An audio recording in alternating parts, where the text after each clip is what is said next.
ব্রয়লারের যে ব্রিডটা আছে এটা নাকি ল্যাব মেড, এটা নাকি শকুনের সিমেন্ট থেকে নাকি এই জিনিসটা প্রস্তুত করা হয়েছে, এরকম একটা মিথ আছে। শকুন টোটালি একটা আলাদা স্পিসিস। মানে আপনি ধরেন কাক আর কোকিলের তো বিয়ে দিতে পারবেন না। Growth promoter is the villain. Growth promoter এটা আমাদের গরু সেক্টরেও এটা বড় একটা Exactly. সমস্যা।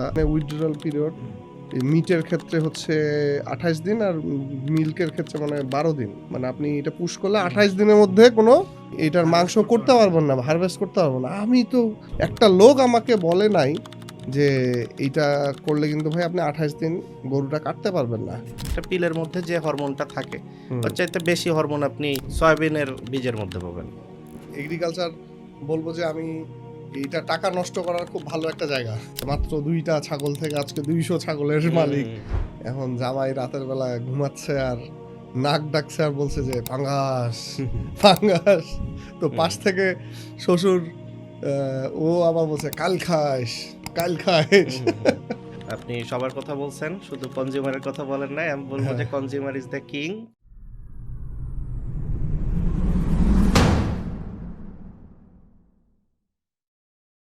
আসসালামু আলাইকুম প্রিয় দর্শক, বিজব্রো পডকাস্ট থেকে আমি আপনাদের হোস্ট সাগর হাসনাত স্বাগত জানাচ্ছি। আজকে আমাদের সাথে উপস্থিত রয়েছেন খুবই স্পেশাল একজন গেস্ট, আমাদের সেক্টরি একজন অ্যাগ্রো এন্টারপ্রেনার জিকরুল হাকিম ভাই। জিকরুল হাকিম ভাই, আপনাকে আমাদের স্টুডিওতে স্বাগতম। ধন্যবাদ সাগর ভাই, এবং অনেকদিন পরে আসলে আপনার সাথে দেখা, প্লাস আপনার এই অনুষ্ঠানের সকল দর্শক শ্রোতাকে আমার পক্ষ থেকে ধন্যবাদ। সো আজকে জিকরুল হাকিম ভাইয়ের পরিচয় একটু দিয়ে নেই আমরা এপিসোডে ঢোকার পূর্বেই। জিকরুল হাকিম ভাই নিজে একজন এগ্রি গ্রাজুয়েট এবং উনি এখন এগ্রি বিজনেসে রয়েছেন। এপিস ভেঞ্চার নামে তাদের যে প্রতিষ্ঠান, আর এটা মানুষ বেশি চিনে আসলে সেফ ফুডের মাধ্যমে। সেফ ফুড হচ্ছে তারা প্রথম সেফ ব্রয়লার তারা মার্কেটে আনে আর কি। সেফ ব্রয়লার হয়তো এর আগেও অনেকে কাজ করেছে, কিন্তু তাদের নিজস্ব প্রোডাক্ট হচ্ছে প্রথম সেফ ব্রয়লার তারা নিয়ে এসেছে। যে আমাদের ব্রয়লার মুরগি নিয়ে অনেক ধরনের মিথ, অনেক ধরনের ভুল ধারণা প্রচলিত আছে। বিশেষ করে এইটার খাবারের কোয়ালিটি নিয়েও অনেকের মধ্যে সংশয় সন্দেহ রয়েছে। বাট আমি নিজে একজন সেফ ফুডের ব্রয়লারের নিরাপদ ব্রয়লারের একজন কনজিউমার এবং সেলার। আমার এত ভালো লেগেছে, আমি নিজে আমার পরিবার সহ খেয়েছি এবং এটা কিন্তু আমি সেলও করতাম ওই সময় আমার পরিচিত জনদের মধ্যে ছড়িয়ে দেওয়ার জন্য। তো আজকে আমরা ইনশাল্লাহ এই ব্রয়লার ইন্ডাস্ট্রি নিয়ে, ব্রয়লার মুরগির ইন্ডাস্ট্রি নিয়ে কথা বলবো। এর পাশাপাশি উনি যেহেতু একজন agri graduate, so agri business নিয়ে কিন্তু এখন অনেকেই ইন্টারেস্টেড, অনেকেই এই সেক্টরে আসতে চাচ্ছেন। আমরা আমাদের গ্লোবাল ইকোনমি শিফটিংটাও এগ্রির দিকে হতে যাচ্ছে বলে অনুমান করছি। অনেক বিশেষজ্ঞরাই এই বিষয়ে বলছেন। সো এগ্রি ইন্ডাস্ট্রি নিয়েও আমরা অনেক কথা বলবো। সো আজকে যারা at the same time consumer এবং যারা বিজনেস এনথুজিয়াস্ট, সবাই এই এপিসোডটা থেকে আশা করি উপকৃত হবে। সো আমরা আমাদের যে পডকাস্টটা, এটা কিন্তু সাদকা জারিয়ার নিয়তে করছি, যে উপকারী জ্ঞানগুলো বিতরণের উদ্দেশ্যে কিন্তু আমাদের এই পডকাস্ট করা। সো আপনাদের কাছে অনুরোধ থাকবে যে আরও বেশি সংখ্যক মানুষ যাতে আমাদের এই কন্টেন্টগুলো দেখতে পারে, এই ব্যাপারে আপনাদের সহযোগিতা কামনা করছি। আপনারা আমাদের চ্যানেলটি সাবস্ক্রাইব করবেন, কমেন্ট করবেন, লাইক দিবেন, শেয়ার করবেন আপনার কমিউনিটির মাধ্যমে। সো এই অনুরোধ দিয়ে আমরা শুরু করছি। সো শুরুতেই যদি জিকরুল হাকিম ভাইয়ের কাছে যাই, জিকরুল হাকিম ভাই one of the rarest person, এটা শুধু বাংলাদেশে বলবো না, গ্লোবালি, যে পড়াশোনা এবং প্যাশন দুইটা মিল খুঁজে পাওয়া। এটা খুব কম মানুষ আসলে এত লাকি হয় জিকরুল ভাইয়ের মতো। উনি নিজে পড়াশোনা করেছেন এগ্রিকালচারে, এখন এগ্রি বিজনেসে রয়েছেন। সো উনি বাংলাদেশ এগ্রি ইউনিভার্সিটি থেকে পাশ করেছেন। তো দেখা যায় যে ভালো ইনস্টিটিউশন থেকে পড়লে আমাদের এন্টারপ্রেনার সংখ্যাটা কম থাকে। আমাদের নিজেদেরও, আমার ইনস্টিটিউটেরও এন্টারপ্রেনার সংখ্যা অনেক কম, কারণ এইখান থেকে বের হয়ে সবাই খুব দ্রুত ভালো ভালো চাকরিতে ঢুকে যায়। আর বিজনেসের পার্টটা তো অনেক চ্যালেঞ্জিং, অনেক আপস অ্যান্ড ডাউনস। তারপরে এখানে একটা ফিনান্সিয়াল সলভেন্সি আসতেও কিন্তু একটা লম্বা সময় লাগে, প্লাস সোশ্যাল স্ট্যাটাস। সো এইসব কারণে দেখা যায় যে আমাদের যারা গ্র্যাজুয়েট অধিকাংশই কিন্তু চাকরিতে, বিজনেসে খুবই কম। সেম থিং গোজ টু আপনার ক্ষেত্রেও একই কথা প্রযোজ্য। আপনাদের যে ফিল্ডে আছেন বের হয়ে কিন্তু অনেক ভালো, ভালো চাকরিতে ঢোকা যায়। তো এই ভালো চাকরির হাতছানি ছেড়ে এই ব্যবসার আগুন গরম পথে আপনি হাঁটলেন। তো হাঁটা শুরু করেছেন। তো এই হাঁটার গল্পটা আমরা আজকে শুনতে চাই। কি আসলে আপনাকে মোটিভেট করেছে? কিভাবে এই বিজনেসে আসলেন? এগ্রি বিজনেসে বর্তমানে কি করছেন? এটা দিয়ে যদি আমরা শুরু করি ইনশাআল্লাহ ভাইয়া। প্লিজ। থ্যাংক ইউ ভাইয়া। অনেক লম্বা একটা ইন্ট্রো দিছেন আরকি। তো আমি কিন্তু অনেক কথা বলি ভাইয়া বলব। জি, ইন্টারাপ্ট করব। আসলে পডকাস্টের মেজাজটা এরকম যে ওকে। আমরা বোথ হয়ে একটা কনভারসেশন। না ঠিক সো আছে। আপনার কাছেও আগে সরি বলে নিলাম, আমাদের দর্শকদের কাছেও যে আমরা ইনশাআল্লাহ বোথ হয়ে একটা কনভারসেশন হবে। অবশ্যই, আশা জি। করি এখান থেকে ভালো কিছু উঠে আসবে। ইনশাল্লাহ। হ্যাঁ, আগে একটা স্পয়লার দিয়ে রাখলাম। প্লিজ না, ভাইয়া। Thank you. তো আমরা মানে আপনার যদি ফার্স্ট মোটিভেশন যেটা আমার মধ্যে কাজ করছিল, ওই সময় আমরা স্টুডেন্ট থাকা অবস্থায় আ যে এগ্রি বিজনেস বলতে আমি তো মানে অ্যানিমাল হাসব্যান্ডারি নিয়ে পড়ছি। সো এই অ্যানিমাল হাসব্যান্ডারি বা পোল্ট্রি এই রিলেটেড যে ফিল্ডগুলো আছে, এগুলা দেখবেন যে ফাউন্ডাররা কিন্তু আপনার নন এগ্রি এক্সাক্টলি। ব্যাকগ্রাউন্ডের। সো একটা জিনিস করতো যে আমি তো চাকরি করলে উনাদেরই কারো আন্ডারে যেয়ে চাকরি করব। বাট হুম, আমার সাবজেক্টটা এত ফ্যান্টাস্টিক উনাদের কোম্পানিগুলা কিন্তু আ মানে উঠছেই হচ্ছে যে আমাদের গ্র্যাজুয়েট দিয়ে। রাইট। ঠিক না? তো মানে টপ লেভেলের হুম, হুম। প্রোডাকশন গ্র্যাজুয়েট গুলা কিন্তু আমাদের ভার্সিটি থেকে গেছে। সো যাদের হাত ধরে এত বড়, বড় ইন্ডাস্ট্রি হইছে, তার সাবজেক্টে আমি পড়ে আমার মানে আমার নিজেরই তো সুযোগ থাকা উচিত যে আমি আসলে এইরকম কিছু একটা করি, নিজে করি। কারণ চাকরি করলে তো একটা লিমিটেশনস থাকে। চাকরিতে তো আসলে অনেক বড় কিছু করার সুযোগটা অনেক লিমিটেড। তো যে কারণে ওইখান থেকে ওই মোটিভেশনটা ফার্স্ট কাজ করছিল এবং এরপরে আমরা আসলে স্টুডেন্ট থাকা অবস্থায় শুরুটা ওখানেই করা। আমরা নিজেরাই দেখা গেছে যে একদম রুট লেভেল থেকে যা, যা করা দরকার সব করছি। মার্কেটিং করছি, সেলস করছি। সো ওইভাবেই আসলে শুরুটা করা। মানে কত এই সালে ভাইয়া থেকে। এটা? এটা ২০১৬ সালে একদম ফার্স্ট আমাদের যে ফার্মটা শুরু হয়েছিল ১৬ তে। হুম। আর কোম্পানি হিসেবে লঞ্চ করি হচ্ছে ২০১৯ সালে আরকি। তখনও কি আপনারা স্টুডেন্ট যখন ১৬ হ্যাঁ, সালে লঞ্চ করলেন? স্টুডেন্ট ১৯ এ ওয়াও! আমার গ্র্যাজুয়েশন শেষ হইছে। হুম। তখন কোম্পানি ফর্মটা করি আরকি। মানে ১৬ তে যখন শুরু করেন তখনও স্টুডেন্ট। Student right. আর যখন পাস করে বের হয়েছেন হ্যাঁ, ইমিডিয়েটলি। জাস্ট পাস করে বের হওয়ার সময় কোম্পানিটা ফর্ম করি সো আরকি। আপনি কখনোই জবে ছিলেন না?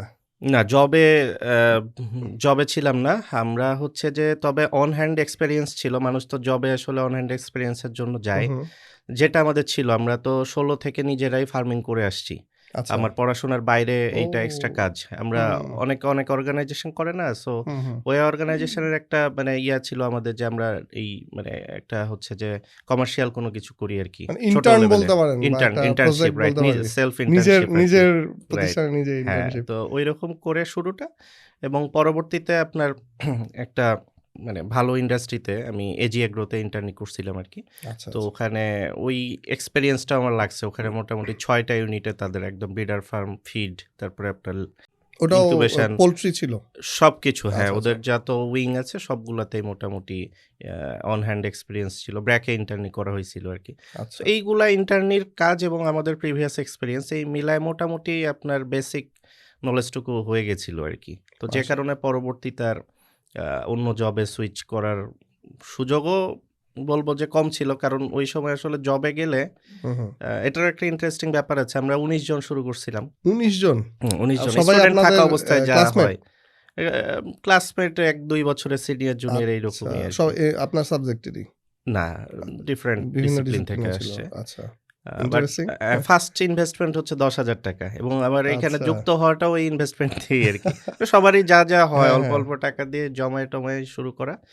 পরবর্তীতে এটা আসলে যখন আমরা কোম্পানি ফর্ম করি তখন লাস্টলি টিকছি মাত্র ২ জন যেটা এখন ১৯ সালে? পর্যন্ত আছি। হ্যাঁ, ১৯ সালে। ১৬ তে ১৯ জন ১৯ জন। ছিলেন। জি। ১৯ এ এসে ২ জন। ১৯ এ এসে ২ জন। সো আচ্ছা। এটা এবং এটা হওয়ারই ছিল আরকি। হুম, কারণ হুম। ওই যে যেটা বললেন যে চাকরির হাতছানি।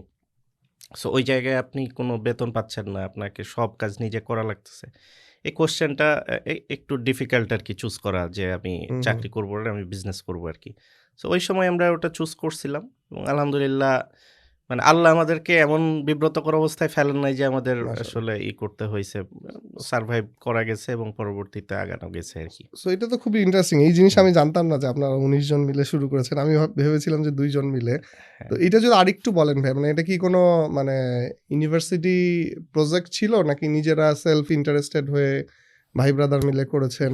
এইটা হচ্ছে যে আমাদের একজন স্যার ছিলেন হুম, হুম, পোল্ট্রি সায়েন্সেরই আর কি। উনি আপনার শহীদুর রহমান স্যার। তো হুম, স্যারের একটা মানে ক্লাস অ্যাসাইনমেন্ট ছিল যে তোমরা তোমাদের যা আইডিয়া আছে আইডিয়াগুলা নিয়ে একটা প্রেজেন্টেশন দিবা। ওই যে আইডিয়াটা মানুষের প্রবলেমের সলিউশন হুম। দিবে আর কি। সো এখানে বিভিন্ন রকম আইডিয়া আসে। তার মধ্যে এই সেট আইডিয়াটা একটা ব্রয়লারের ছিল আরকি। কনসেপ্টটা ছিল। ব্রয়লার কনসেপ্ট ছিল। আরো ছিল, টার্কি নিয়ে ছিল। ওগুলাও আমাদের কাজ ছিল, failed hmm, hmm. Project. But আমরা কয়েকটা আইডিয়ার মধ্যে এই ব্রয়লারটা ছিল এবং এইটা আলহামদুলিল্লাহ পরবর্তীতে মানে লাস্টিং করছে আরকি। তো আপনারা এই স্টুডেন্ট অবস্থায় এই যে ১৭ জন যে ঝরে গেল, হুম। সো এটা কি আপনারা এই প্রফিটের মুখ দেখেননি? নাকি বা এরা ঝরে গেল কেন? মানে ফিউচার দেখছিল না? আপনার প্রথমত হচ্ছে যে কোনো ইনকাম জেনারেট করতে পারি না। ইভেন আমার মনে হুম, হুম, আছে আমার বিয়ে হইছে হচ্ছে ১৯শে ডিসেম্বরে। হুম। সো আমি নভেম্বর মাস পর্যন্ত মানে ইনফ্যাক্ট ডিসেম্বর মাস পর্যন্তই আরকি কোনো স্যালারি নেননি? স্যালারি নিছি আপনার সম্ভবত ২ থেকে ৳৩,০০০ অনলি। ঠিক আছে? So that is the first salary আমার আচ্ছা। মনে আছে যে হয়তো নভেম্বর বা ডিসেম্বর এই সময় হুম, পাইছি আরকি হুম। ফার্স্ট। সো তার আগে পুরো সময়টা হচ্ছে পুরা সময় হচ্ছে যে ভূতের বেগার। জাস্ট হ্যাঁ, মানে খাটছি এখন আ শুধু আমরা না মানে ওখানে আরেকটা বার্ডেন তৈরি হইছে যখন আমরা তো ১৯ সালে মোটামুটি ২,০০০ ব্রয়লার প্রোডাকশন করতেছি পার মান্থ। হুম, হুম। সো ২,০০০ ব্রয়লার করতে গেলে কিন্তু মোটামুটি বিজনেস ধরেন ১৫-২০ লাখ টাকার একটা বিজনেস লাগে, আছে, বিজনেস রাইট। আছে। সো এই টাকাটা স্টুডেন্ট অবস্থায় ম্যান মোটামুটি বড়ই বলা যায় রাইট। আরকি। তখন তো এই রেসপনসিবিলিটি নেওয়ার মেন্টালিটি গ্রো হয় নাই তখনো। হুম, সো ওই সময়টা যখন ব্রয়লার ধরেন ওই সময় আমাদের একবার হইল যে 48% মর্টালিটি হইল একটা ব্যাচে। উহ আমার একদম ৳২,০০,০০০ নাই। হুম। সো এরকম যখন সিচুয়েশন গুলো আসছে তখন ঝরে মানে পড়া শুরু হ্যাঁ, মানে তখন আসলে মুরগিও একটা ঝরে পড়ছিল, আবার ফাউন্ডারও ঝরে যাচ্ছিল। এইরকমই আরকি। মানে আচ্ছা। এবং মানে তখন যেহেতু অপশন আছে কেবল আমি হুম, পড়াশোনা হুম। শেষ করছি, চাকরি করতে পারি। সো ওই জায়গাটা ট্রিগার করছে হয়তোবা তাদেরকে আরকি। যে যে চলে না যাওয়ার জন্য। জবই করি বেটার এটাই স্টেবল আরকি।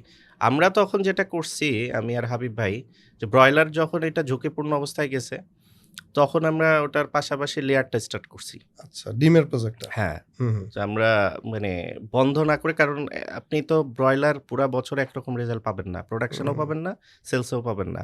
সো আপনার তাইলে তো ই মানে এখন যেটা লস হচ্ছে ওটা রিকভারির ওয়ে কি? So right. ওই গ্যাপ থেকে আসলে তখন লেয়ারের চিন্তা আসছে। হুম, হুম। এবং এখন যে এই যে আস্তে, আস্তে নতুন প্রোডাক্ট ঢুকাচ্ছি এগুলোও ওই একই কনসেপ্টে যে আপনার রিস্কটাকে হচ্ছে যে একটু ডেসিমেন্ট করে দেওয়া যেন বেশি ওরকম রিস্ক না আসে আর রাইট। এইটার জন্য। সো তখন আসলে আপনাদের ওইভাবে প্রফিট হচ্ছিল না ১৯ সালের আগে পর্যন্ত প্রফিট জাস্ট মানে অ্যানুয়াল হিসাব করলে দেখা গেছে ৳২,০০,০০০ লস। আর এরকম এটা ছিল। যেহেতু টিচারের ইনভলভমেন্ট বলেছেন, আপনাদের হুম। এগ্রি ইউনিভার্সিটি গুলাতে আমরা জানি যে অনেক ফান্ডিং বা রিসার্চে থাকে। এই ধরনের কোনো হেল্প পাননি বা না আমরা সরাসরি টিচারদের কাছ থেকে হেল্প পাইছি। টিচাররা আমাদেরকে খুবই সাপোর্ট করছেন। বিশেষ করে আমাদের ওই সময় ১০-১৫ জন স্যার ছিলেন, হুম, হুম। যারা ইন্ডিভিজুয়ালি হচ্ছে ইনভেস্টমেন্ট করছিলেন এবং আচ্ছা। ওই ইনভেস্টমেন্টটা কিন্তু মানে এত প্রফিটের কথা চিন্তা করে ওনারা করেন নাই। হুম, হুম। জাস্ট সোশ্যাল ওয়েলফেয়ার এইটাই তাদের মাথায় ছিল এবং রাইট। একটা তাদের স্টুডেন্টরা একটা উদ্যোগ নিচ্ছে এটাকে সাপোর্ট করার জন্য বেসিক্যালি করছিলেন। তো ওই সাপোর্টটা আমাদের হেল্প করছে। হুম। আমরা মানে কোনো অন্য ফান্ড না বাট অ্যাজ অ্যান ইনভেস্টমেন্ট এবং আলহামদুলিল্লাহ যে আমরা ওইটা সাকসেসফুলি আবার ৩ বছর পরে টাকাটা উনাদেরকে ব্যাক করতে পারছি মাশাআল্লাহ। আরকি। সো এইটাই এবং এখানে তো সবচেয়ে বড় ইনভেস্টমেন্ট পেয়েছেন টিচারদের সাইড থেকে নলেজটা। ডেফিনিটলি এটাই। এই যে আপনার তো পুরা নতুন একটা জিনিস নিয়ে কাজ করছিলেন। হুম, সেফ ব্রয়লার, জি, টিপিক্যাল ব্রয়লারের সাইডে মানে প্যারালালি হুম, এটার ফর্মুলেশন, ফিডিং, জি, ইল্ড কেমন হবে, জি, অসুখ-বিসুখের ট্রিটমেন্ট গুলা কেমন হুম। হবে। সো টোটাল ব্যাপারটা তো একদম আপনাদের হ্যাঁ, জন্য নতুন টিচারদের ছিল জন্য। প্লাস ইন্ডাস্ট্রির জন্যও নতুন ছিল। সো এই হ্যাঁ। হেল্পটা তো ডেফিনিটলি আপনারা পেয়েছেন হ্যাঁ, আপনাদের আমাদের টিচারদের ওই যে তরফ থেকে। শহীদুর রহমান স্যার, তারপরে শিশির স্যার, আমাদের নিউট্রিশন, পোল্ট্রি সায়েন্স এই স্যারগুলো হচ্ছে যে আমাদেরকে ফিড ফর্মুলেশন, তারপরে মেডিকেশন, আমরা যে হার্বাল মাস্টার মিক্সটা ইউজ করতাম, ওইটাও হুম, হুম। কিন্তু স্যারেরই হচ্ছে যে রিসার্চের একটা ফাইন্ডিংস আরকি। মাশাআল্লাহ। সো ওইভাবে মানে আমাদের মানে ব্রয়লার চিকেন ম্যানেজমেন্টটা স্যারদের খুব ভালো সাপোর্ট ছিল। নলেজের দিক থেকে এটা পাইছি আরকি। সো এইটা যেটা আমাদের এই যে রিসার্চ প্রজেক্ট গুলাতে যেটা হয় বা আমরা যে এই যে এটা তো একটা ফ্যান্সি প্রোডাক্ট, মানে আমরা এগুলো আরেকটু ডিপে হুম, আসবো। যে এইটার যে কস্টিংও তো অনেক বেশি হয় আমাদের এই সেফ আইটেমগুলা এগ্রিকালচারে। প্লাস এই যে রিসার্চ করে এইটার সুফলটা রুট লেভেলে পৌঁছানোর হুম, যে ব্যাপারটা থাকে, স্কেল আপ করা যেটা যদি বলি। সো আপনাদের এইটাকে আমরা বলতে পারি একটা রিসার্চের পাইলট প্রজেক্ট ছিল, যেটা হুম। এখন কিন্তু মোটামুটি সাকসেসফুল। সো এই জিনিসটা, এই ফর্মুলেশনটা রুট লেভেলে মানে পৌঁছায় দেওয়ার বিষয়ে কি পরবর্তীতে কোনো উদ্যোগ এসেছে? মানে আপনাদের ফ্যাকাল্টি বা ইউনিভার্সিটির তরফ থেকে? আচ্ছা, হ্যাঁ, আমি যেটা বলছিলাম যে আমরা আসলে বেসিক্যালি কিছুই করছি না। আমার এই পড়াশোনার লাইফে যেটা শিখানো হইছে যে একটা মুরগি যেভাবে পালা লাগে, আমরা জাস্ট ওইভাবে পালতেছি। এখন যে ম্যাল প্র্যাকটিস গুলা হয়, এইগুলা হওয়ার কিছু হচ্ছে রিজন আছে। ডেফিনিটলি সেটা হচ্ছে যে ফাইন্যান্সিয়াল রিজন। সো ওই রিজনগুলা আমরা জাস্ট মিটিগেট করছি যে না, ওটার চাইতে আমার মূল বিষয়টা হইলো আমার এথিক্সটা ঠিক রেখে আমার প্রোডাকশনটা করা আরকি। এবং এই প্র্যাকটিসটা মানে এখানে আহামরি কোনো সায়েন্সের কিছু নাই। মানে খুব বোঝার কিছু নাই আরকি। আপনার জিনিসটা হইলো আপনি এথিক্যালি যেটা করা উচিত সেটা করবেন। তাইলেই সেফ করা সম্ভব। হুম, হয়তোবা হুম। ফার্দার ভ্যালু এড করতে গেলে কিছু আপনার টেকনিক্যালি ইম্পোজ করতে হবে। বাট আপনি সেফ যদি করতে চান যে আপনার ওখানে অ্যান্টিবায়োটিক থাকবে না, হেভি মেটাল থাকবে না, আপনার এথিক্যাল প্র্যাকটিস করতে হবে। এখন রাইট। আপনি খারাপ ফিডটা খাওয়াইলেন না। আপনি ওষুধটা মানে অপ্রয়োজনীয়ভাবে দিলেন না বা দিলেও সেটার উইথড্রল পিরিয়ড মেইনটেইন করে তারপর মার্কেটে ছাড়লেন। এটা তো জাস্ট এথিক্স এর প্র্যাকটিস। সো এটা মানে ছড়ানোর কিছু নাই, বাট এই প্র্যাকটিসটা মানে আপনার এই সঙ্গত কারণে মানুষ নলেজটা করে ভাইয়া, না। এই নলেজটা হ্যাঁ, কি নলেজটা আমরা পরবর্তীতে আমাদের ওইখানে তো ধরেন এখন আমাদের যে মার্কেট ডিমান্ড, আমরা হুম, ফুললি তো ওটা নিজের প্রোডাকশন করতে গেলে খুবই অনেক বেশি আসলে দরকার আরকি, ইনভেস্টমেন্ট দরকার, সেটআপ সেটআপ দরকার। দরকার। তো ওই জায়গাতে আমরা পার্টনারশিপ করতেছি হচ্ছে যে লোকাল ফার্মারদের ও সাথে যারা কন্ট্রাক্ট প্রোডাকশন ফার্মিং করতেছে, যেটা বলে। Contract farming. যে হুম, আমরা আমাদের প্রোটোকল দিচ্ছি, ভাই আমি এই ফিডটা আমার টেস্টেড, এই ফিড অনুযায়ী তুমি হচ্ছে যে আমাকে প্রোডাকশনটা করে দিবা। তুমি এই ওষুধ দিতে পারবা না, এই ওষুধ হুম, পারবা। হুম। এইভাবে সবকিছু আমরা করে তারপরে মাশাআল্লাহ। তার কাছ থেকে প্রোডাকশনটা করে নিচ্ছি। এবং তার যেটা রিস্ক ফ্রি, সে তার বাচ্চার প্রাইসের সাথে তার ফিডের কস্টের সাথে আর কোনো বেচা বিক্রির হিসাব নাই। তাকে আপনারা কিনে নিচ্ছেন। কন্টিনিউয়াসলি একটা প্রফিট শেয়ার করা হচ্ছে আরকি। তার মাশাআল্লাহ। সো ওই ইউ আর রিস্কটা নাই নট আরকি। Walking along. আপনারা একটা রাইট, কমিউনিটি ডেভেলপ, এরকম কতজন এক্সাক্টলি। কন্ট্রাক্ট ফার্মার এখন রাইট নাও আপনাদের আছে ভাইয়া?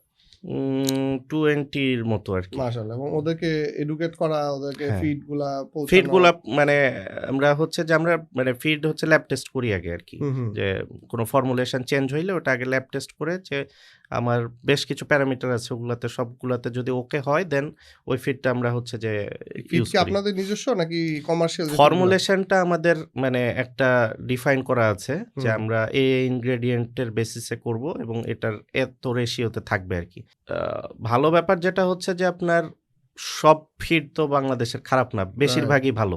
বলতে রাইট। গেলে বেশিরভাগই ভালো। সো ওই ভালো ফিডটাকে আপনার জাস্ট বের করতে হবে এবং হুম, হুম। কনফার্ম হইতে হবে যে ওই ফিডটা আসলেই ভালো আরকি। রাইট। সো আমরা এইটা। আজকে আসলে অনেক মিথ নিয়ে জি। আলাপ করব ব্রয়লারের। সিউর। ফিডের ফিডও কিন্তু একটা বড় মিথ। আমিও তো এগ্রিকালচারে আছি, এগ্রি হু, হু। সেক্টরে আছি। আমরা গরুর খামার। জি। আমাদের গরুর সেক্টরেও ধরেন ফিড খাওয়াইলে এটাকে খুব নেগেটিভলি দেখা হয়। হ্যাঁ? হুম। যে ফিড বা খাওয়ানো গরু। বাজারের ফিড হ্যাঁ, বলে এই বাজারের কথাটা। ফিড। হ্যাঁ। ফিড অনেক ফিড আছে খারাপ। হুম। আবার গরু সেক্টরে একটা ভয়ংকর বিষয় হচ্ছে যে ব্রয়লারের ফিডটা খাওয়াচ্ছে ভাই ইদানিং। এটা একদম ম্যাস আকারে। আচ্ছা। হ্যাঁ, সো হুম। এটা গরুর জন্যে কিন্তু ব্রয়লারের ফিডটা কম্প্যাটিবল না। অনেক সুইটেবল না। High right. ক্যালোরির হুম, হুম। এটা হয়। এটা সো স্বাভাবিক এটা। এই হুম। এইসব কারণে এখন মানে ফিড মানেও মানুষ ভাবে যে এটা একটা হুম, খারাপ হুম, হুম, জিনিস। হুম। সো এইটাতে আমরা আরেকটু ভিতরে যাওয়ার আগে শুরুর যেই গল্পটা, এইখানে একটা শিক্ষণীয় বা আমাদের অন্যান্য এন্টারপ্রেনার অনেকের একটা জানার জায়গা আছে যে আপনারা শুরু করলেন ১৯ জন আর শেষ পর্যন্ত ২ জন টিকে আছেন। এই যে ১৭ জন যে ভাইয়া এক্সিট নিল, সো এই এক্সিটটা কি হ্যাপি এন্ডিং ছিল বা প্রসেসটা কি ছিল? কারণ এটা আমরা অধিকাংশই দেখি আপনাদের মতো অনেকেই কিন্তু যে বন্ধু-বান্ধব মিলে বা আত্মীয়স্বজন মিলে শুরু হুম, করে। হুম, ২ জন, ৫ জন, ১০ জন মিলে শুরু করে। বাট এরপরে দেখা যায় যে তুমুল রেষারেষি হয়ে হুম, হুম, এই প্রতিষ্ঠানটা ভেঙে যায় বা কেউ চলে হুম, যায়। আর হয়তো সারা জীবন মুখ দেখাদেখিও করে না। এরকম হুম, একটা রেষারেষির জায়গায়। সো হুম। আপনাদের ভাইয়া এক্সিট প্রসেসটা কি ছিল? না, এটা যদি আমাদের সাথে হ্যাঁ, একটু শেয়ার করেন। আমাদের এইরকম কিছু ছিল না। আমরা হুম, হচ্ছে যে আ থাকা বলতে ১৯ জন যখন ছিলাম, আমরা ১৯ সালের দিকে এসে যেইটা একটা কোয়েশ্চেন চলে আসলো যে, আমরা তো এখানে কোনো সেলারি উইথড্র করতেছি না। ইভেন আমাদের ওই সময় একজন মনে আছে, আমাদের ভার্সিটির একজন ফরেন কনসালটেন্ট, উনি ওই উদ্যোক্তাদের নিয়ে কাজ করেন। তো আমাদের ডায়েরিতে লিখে দিছে যে, "তোমরা সেলারি যেহেতু উইথড্র করতেছো না, বাই 2021 তোমরা ব্যাংক্রাপ্ট হবা।" এই কথাটা এখনো আছে আমাদের তাই? ডায়েরিতে আরকি। হ্যাঁ। ও! সো এইরকম ধরেন থ্রেটেন্ড একটা অবস্থায় আমরা যখন হুম, হুম। আ বাই দিস কেউ টাইমে আপনারা গ্র্যাজুয়েশন মোটামুটি সবার শেষ। হ্যাঁ, শেষ, প্রায় সবার শেষ। চাকরির চাকরির একটা হাতছানি ছিল। নেসেসিটি চলে হুম, আসছে হুম, আরকি। তো তখন ওই ডিসিশন নেওয়ার জন্য যে ম্যাচুরিটি লাগে বা আপনার ফ্যামিলি থেকে সাপোর্ট বলেন বা সবকিছু মিলায় আরকি, যে পরিবেশটা দরকার এটা সবার জন্য অনুকূলে ছিল না হয়তোবা। আচ্ছা। তো যে কারণে আমরা সেভারাল টাইমস মিটিং করছি যে আসলে যদি আমরা তো এটাকে কন্টিনিউ করতে হইলে এটার গ্রোথ লাগবে। আমরা তো সারা জীবন মাংনা সাপোর্ট দিতে পারব না। রাইট। ঠিক না? তার আগে এখানে তো শেষ অপরচুনিটি করার ক্রিয়েট আগে করতে যদি হবে। আরেকটু অপারেশনে যাই, ১৯ জন আপনারা কি টোটাল প্রসেসটা দেখতেন সবাই মিলে? মানে কিভাবে মানে দেখতেন? এটা ১৯ জন ম্যানেজ করতেন ইনভেস্টমেন্ট কিভাবে? ছিল। হুম। তারপরে যে যার ক্লাস টাইমের ফাঁকে টাইম যতটুক পসিবল আরকি দিতেন এইভাবে। মানে আচ্ছা, এটা কোনো সবার বাঁধা কি ধরা সিস্টেম ডিফাইন ছিল ছিল? না। রোলটা ডিফাইন ছিল? না, রোলের কিছু ছিল না ভাই। মানে আচ্ছা। হইছে যেটা যে আমরা সবাই মিলে হ্যাঁ, হ্যাঁ। করলাম, একটা ইনিশিয়েটিভ নিলাম। আমাদের একটা হুম, আউটলেট ছিল। ওখানে হুম, সেল হুম। হতো।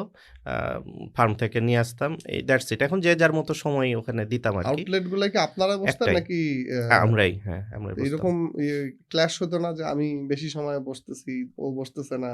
যেটা হয় আরকি ইউজুয়ালি পার্টনারশিপ ব্যবসায়। আমাদের খুব বেশি ওরকম হয় নাই। কারণ আপনারা ইয়াং ছিলেন, আপনারা মানে হ্যাঁ, এনজয় করতেন ওইটা। এনার্জেটিক ছিল এবং হ্যাঁ, এনজয় করতাম আসলে, এটাই রাইট। ট্রু। আমরা মিটিং করছি, মনে আছে রেস্টুরেন্টের সাথে মোটামুটি সবাই গেছি ওইখানে মিটিংয়ে। হুম, সো হুম, যে যার মতো আসলে সময় পাইছে তখন দিছে। বাট পরবর্তীতে যখন ওই সময়টা আসছে যে আসলে আমরা এখন কি করব? হুম, কারণ এখন বিজনেস গ্রো করতে হলে লেগে থাকতে হবে এবং লেগে থাকে তো পুরো ফিউচার দেখা যাচ্ছে না। হুম, এবং এরকমও হইছে যে এদের মধ্যে কেউ কন্টিনিউ করছে আরো কিছুদিন, কোম্পানি ফরমেশনের সময় হুম, শুরুর দিকে হয়তো ছিল। বাট পরবর্তীতে যখন ব্যাপারটা আসতেছে যে না আমার আরো ইনভেস্টমেন্ট নিতে হবে। সো ওই রেসপনসিবিলিটিটা তো ইকুয়ালি ডিস্ট্রিবিউট হয়ে যাওয়া উচিত। হুম, সো হুম, দেখা যাচ্ছে যে ওই রেসপনসিবিলিটি নিতে যেয়ে কারো একটু অনীহা দেখা যাচ্ছে। আবার অনেকের ক্ষেত্রে টাইম দেওয়া নিয়ে একটু ইস্যু। তো যে টাইম দিচ্ছে আর যে দিচ্ছে না, ২ জন তো ইকুয়াল হইতে পারে না। রাইট। সো ওই আন্ডারস্ট্যান্ডিং এর জায়গাগুলা থেকে আমরা কিছু অপশন বলি যে, "ভাই, এখানে আমাদের এখন টাইম দেওয়া ছাড়া উপায় নাই। কারণ আমরা খুব এক্সপার্ট লোকজন নিয়ে এসে এখানে কাজ করাইতে পারব না। এটা আমাদেরকেই করতে হবে। সো এই জায়গায় আপনারা যারা টাইম দিতে পারবেন এবং সব লায়াবিলিটিস গুলা কাঁধে নিতে পারবেন, তারা আসেন। আর না হলে আপনি হচ্ছে যে আ যদি না থাকতে চান সেটা ওয়েলকাম।" কারণ আমাদের মূলত ইনভেস্টমেন্ট তো খুব বেশি না। আমরা হুম, ওই যে বললাম ৳১০,০০০ করে ৳১০,০০০ একজন দিছি। এটা রিটার্ন করা খুব ইজি। But hmm. ইম্পোর্টেন্ট হইলো যে বিজনেসটাকে গ্রো করে বড় করা। ওই বাই সময় দিস তো টাইম থাকতে হবে ভ্যালুয়েশন আরকি। কত দাঁড়িয়েছিল এই ৪ বছরে? আপনি তো বললেন যে ১৫-২০ ভ্যালুয়েশন লাখ টাকার কিছুই না, ওই বিজনেসটা তখন ৳১৫,০০,০০০ এর মতো ছিল ভাই। এই ৳১৫,০০,০০০ ভ্যালুয়েশন এগুলা অনেক পরে বুঝছি না আরকি। এই ১৫ লাখ এই হ্যাঁ, ১,৯০,০০০ থেকে ধরেন ১৫ লাখে যাওয়া। এটা কি হ্যাঁ। বিজনেস থেকেই এসেছে নাকি ফার্দার ইনভেস্টমেন্ট ছিল? ইনভেস্টমেন্ট ছিল। ওই যে আপনার স্যারদের ইনভেস্টমেন্ট ছিল। আচ্ছা, পরবর্তীতে আপনারা আরো কিছু রেইজ করেছেন। হ্যাঁ, পরবর্তীতে ফ্যামিলি, ফ্রেন্ড আরো এক্সটার্নালি মানে পিচ রাইট। করতে হইছে। ধাপে অনেকভাবে সো আসছে আরকি। মানে হোয়াট মোটিভেটস ইউ টু ধরেন এই যে ১৯ জনের মধ্যে ২ জন হওয়ার যে ব্যাপারটা, এইটা আপনার কি মোটিভেট করেছে যে আপনি বিজনেস আমরা করবেন? ২ জনই আসলে একটু মানে এই জায়গাটায় প্যাশনেট ছিলাম যে আমরা আচ্ছা। এইটা হচ্ছে যে আ মানে উদ্যোক্তাই হইতে চাইছি আরকি। হুম, হুম। হ্যাঁ? উদ্যোক্তাই হইতে চাইছি এবং আমাদের যে শহীদ স্যারের কথা বলছিলাম, উনাকে বলব যে আমাদের পিছন থেকে পুশ করছেন উনি। কারণ মাশাআল্লাহ। ওই দোকানে আমি বসতাম হুম, কিংবা হাবিব ভাই বসতেন, ফার্মেও কাজ করতাম আমরা। সো ওই জায়গাটা তো উনি এসে বলত যে, "এইটা ধরে রাখতে পারবা কিনা? হুম। থাকো, ধরে থাকো।" এই মাশাআল্লাহ। এই টাইপের ইয়াগুলা। আর নিজেদের মধ্যে আগ্রহ ছিল। দ্যাটস ইট, হুম, হুম। এটাই মনে হয়। এবং আরেকটা জিনিস যেটা না বললে না, আমি মনে করি যে আমাদের ফ্যামিলি আমাদের প্রেশার দেয় নাই। ও চাকরিতে ঢুকো, এই রাইট। প্রেশারটা আমার ফ্যামিলি হুম, থেকে দেয় না, এটাও একটা বড় রিজন হইতে পারে মাশাআল্লাহ। মনে হয় আর কি। সো অনেকগুলা ফ্যাক্টর আসলে যেটা বুঝলাম যে আপনাদের প্যাশন ছিল, হুম, তারপরে ফ্যামিলি থেকে সাপোর্ট পেয়েছেন, হুম, প্লাস ধরেন এই সেক্টরে পড়াশোনা করেছেন। জি। মনে হয়েছে যে এখানে ইমপ্যাক্ট ফেলা যায়। সো ভাইয়া এখন ২০১৬ থেকে এটা হচ্ছে ২০২৬, এখন স্ট্যাটাসটা ১০ বছর। এখন আপনারা কি, কি করছেন? এটা যদি একটু বলেন আমাদের। ধন্যবাদ। আমরা মোটামুটি আসলে ১৬ তে যেটা স্টার্ট করা হইছে, এটা যদি বাই ভলিউম চিন্তা করি, আমার 15 টাইমস আরকি এটা গ্রো করছে আলহামদুলিল্লাহ। আলহামদুলিল্লাহ, এবং আলহামদুলিল্লাহ। আমাদের আ কারেন্টলি আমরা ব্রয়লার দিয়ে শুরু করেছিলাম। বাট হুম, হুম। ব্রয়লারের পাশাপাশি এখন সেফ এগ এবং বাংলাদেশে ফার্স্ট বলবো এটা যে ওমেগা 3 এনরিচড ব্রয়লার চিকেন।